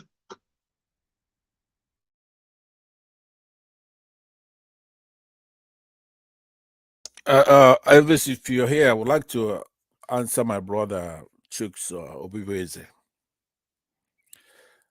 Chooks? Yeah, I'm with you. Okay. Yeah, I'm with you. You know that I said earlier when you and I had this particular debate about 2 months ago or thereabouts, 30 to 2 months ago, I said that our politics is the same, 100%. I've never disagreed with you. But I have to encourage you to have a little bit more faith, because there is a demarcation now between prior elections and the 2022 Act, right? So INEC not prosecuting anybody, the way even the police, Nigerian police ability to prosecute somebody arises from our constitution, and it's been tested. They have the power.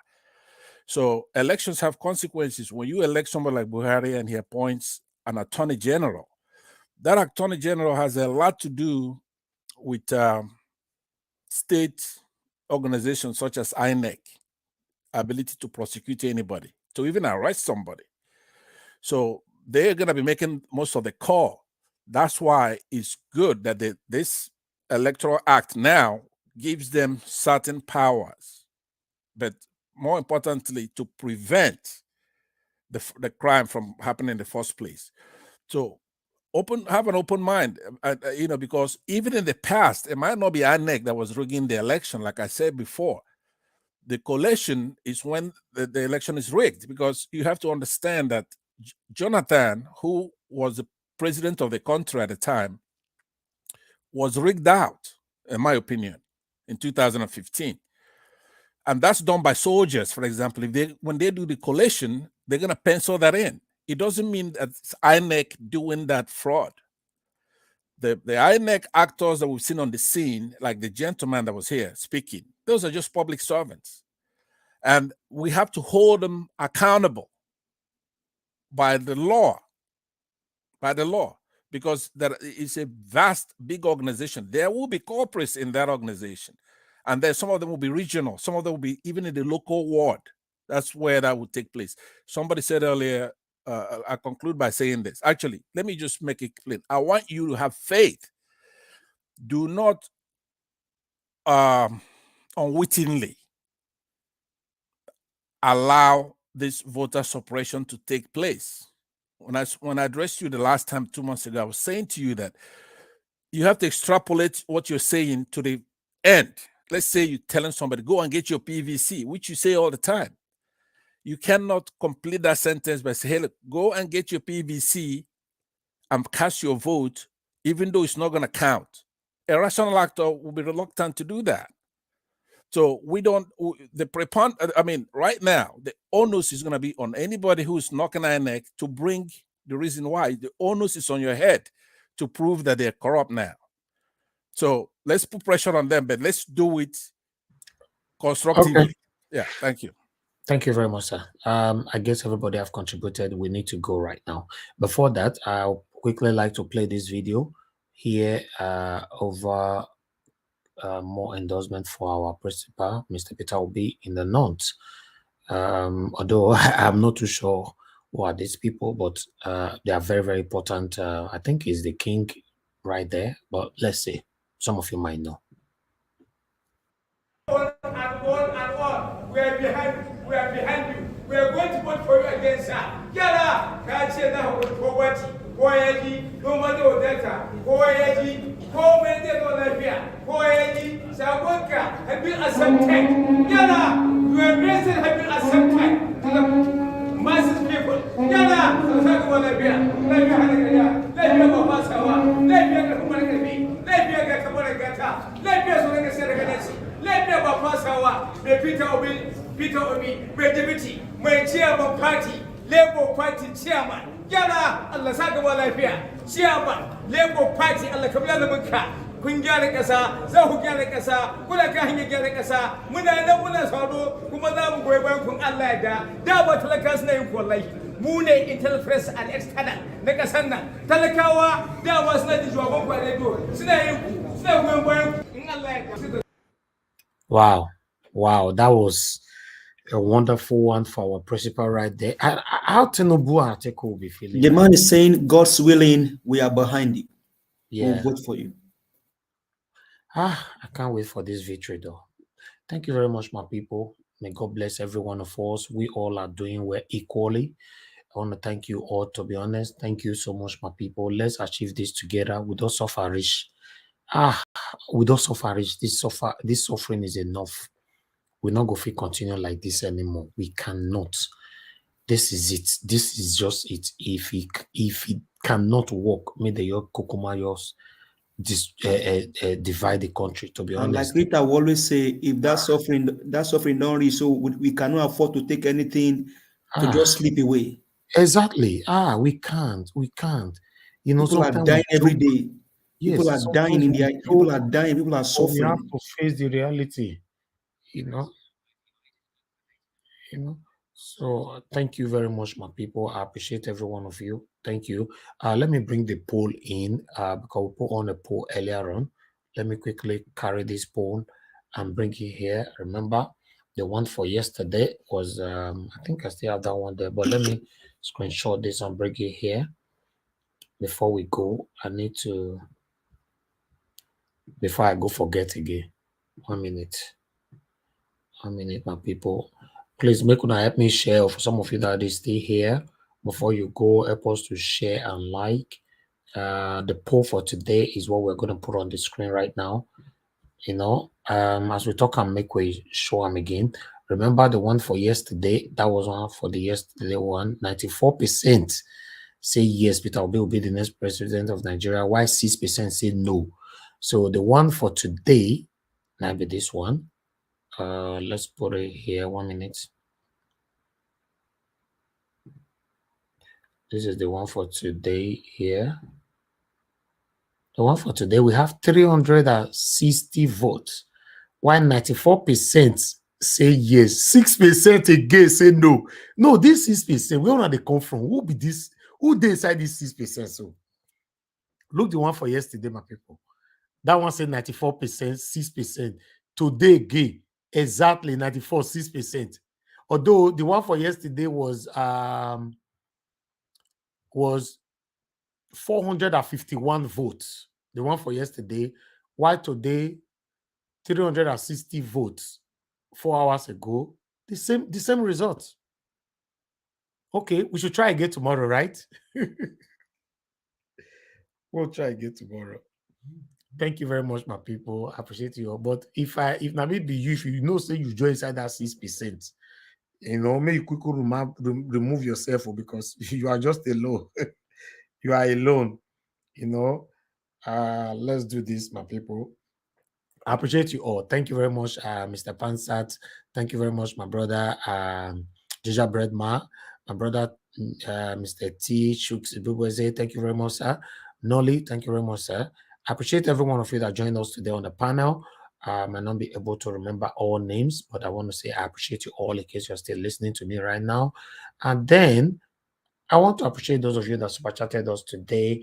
We have Prophet Elijah. Thank you very much. Michael Igwe. Thank you so much. Aqua Bata Ine. Thank you so much. Seven Gear Omede. Thanks very much. Dr. Alexander Gomez. Thank you very much, sir. Appreciate you all. And then Desmond Wandeke. Thank you so much, my people. Appreciate you all. Now God will bless you now. Please help us to share this broadcast and let others, watch us and listen to what we talked about today. And if it's the first time on this platform, don't hesitate to subscribe with us. Hit the notification bell to be notified whenever we are here. And for those of you that are going to be playing back this video later on, also share the video and like. And also, please remember, to give us super thanks.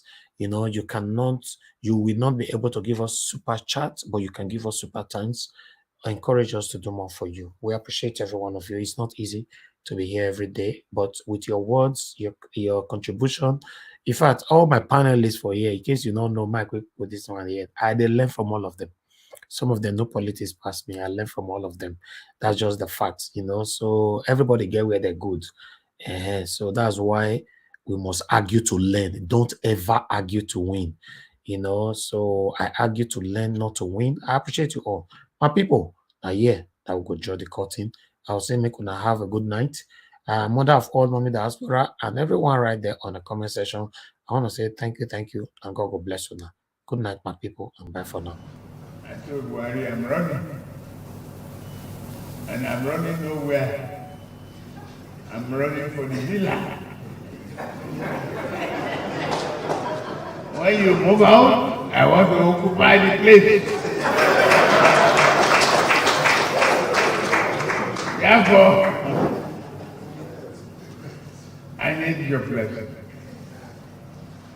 Your Royal Majesty. That blessing is important to me.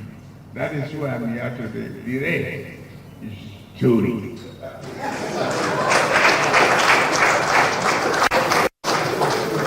Your blessing is what I am asking for.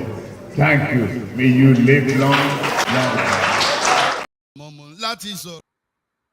Láti sọ̀rọ̀, I no dey do competition with anybody. If I offend you, forgive me. Show me love, oh. Kó jẹ́ bísàbísà. Ká máa bára wa lò nínú ìfẹ́ kan akànbí. I no dey do competition with anybody. If I offend you, forgive me. Show me love, oh. I go show you love, oh. Ká máa bára wa lò nínú ìfẹ́ kan. But I know they do competition with anybody.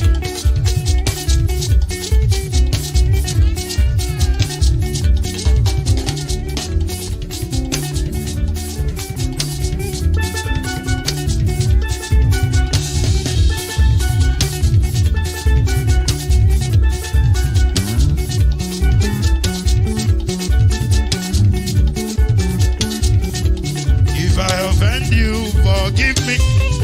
Show me love, oh, I go show you love, eh. Ká má bára wa lò nínú ìfẹ́ kan. I don't dey do competition with anybody. If I offend you, forgive me.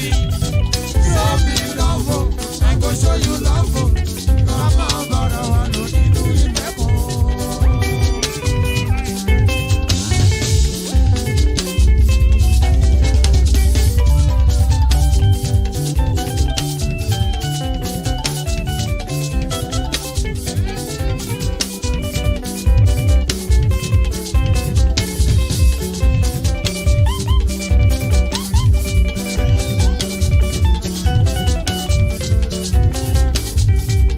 I know they do competition with anybody.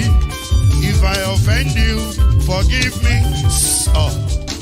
Tó bá ti sanwó fún Ṣẹ́gun Nàbí o, ẹ fẹ́ jókù. Alákọ̀bí. Ṣẹ́gun Nàbí. Alákọ̀bí. Sábà mẹ́la. Anybody? Anybody? Any bobo. Anybody? Mo ló ń folú, ó gbà mí bó ṣe rí mi láti finishi. Délé mo ló ń folú, ẹ jẹ́ ń sọ̀rọ̀. Délé o.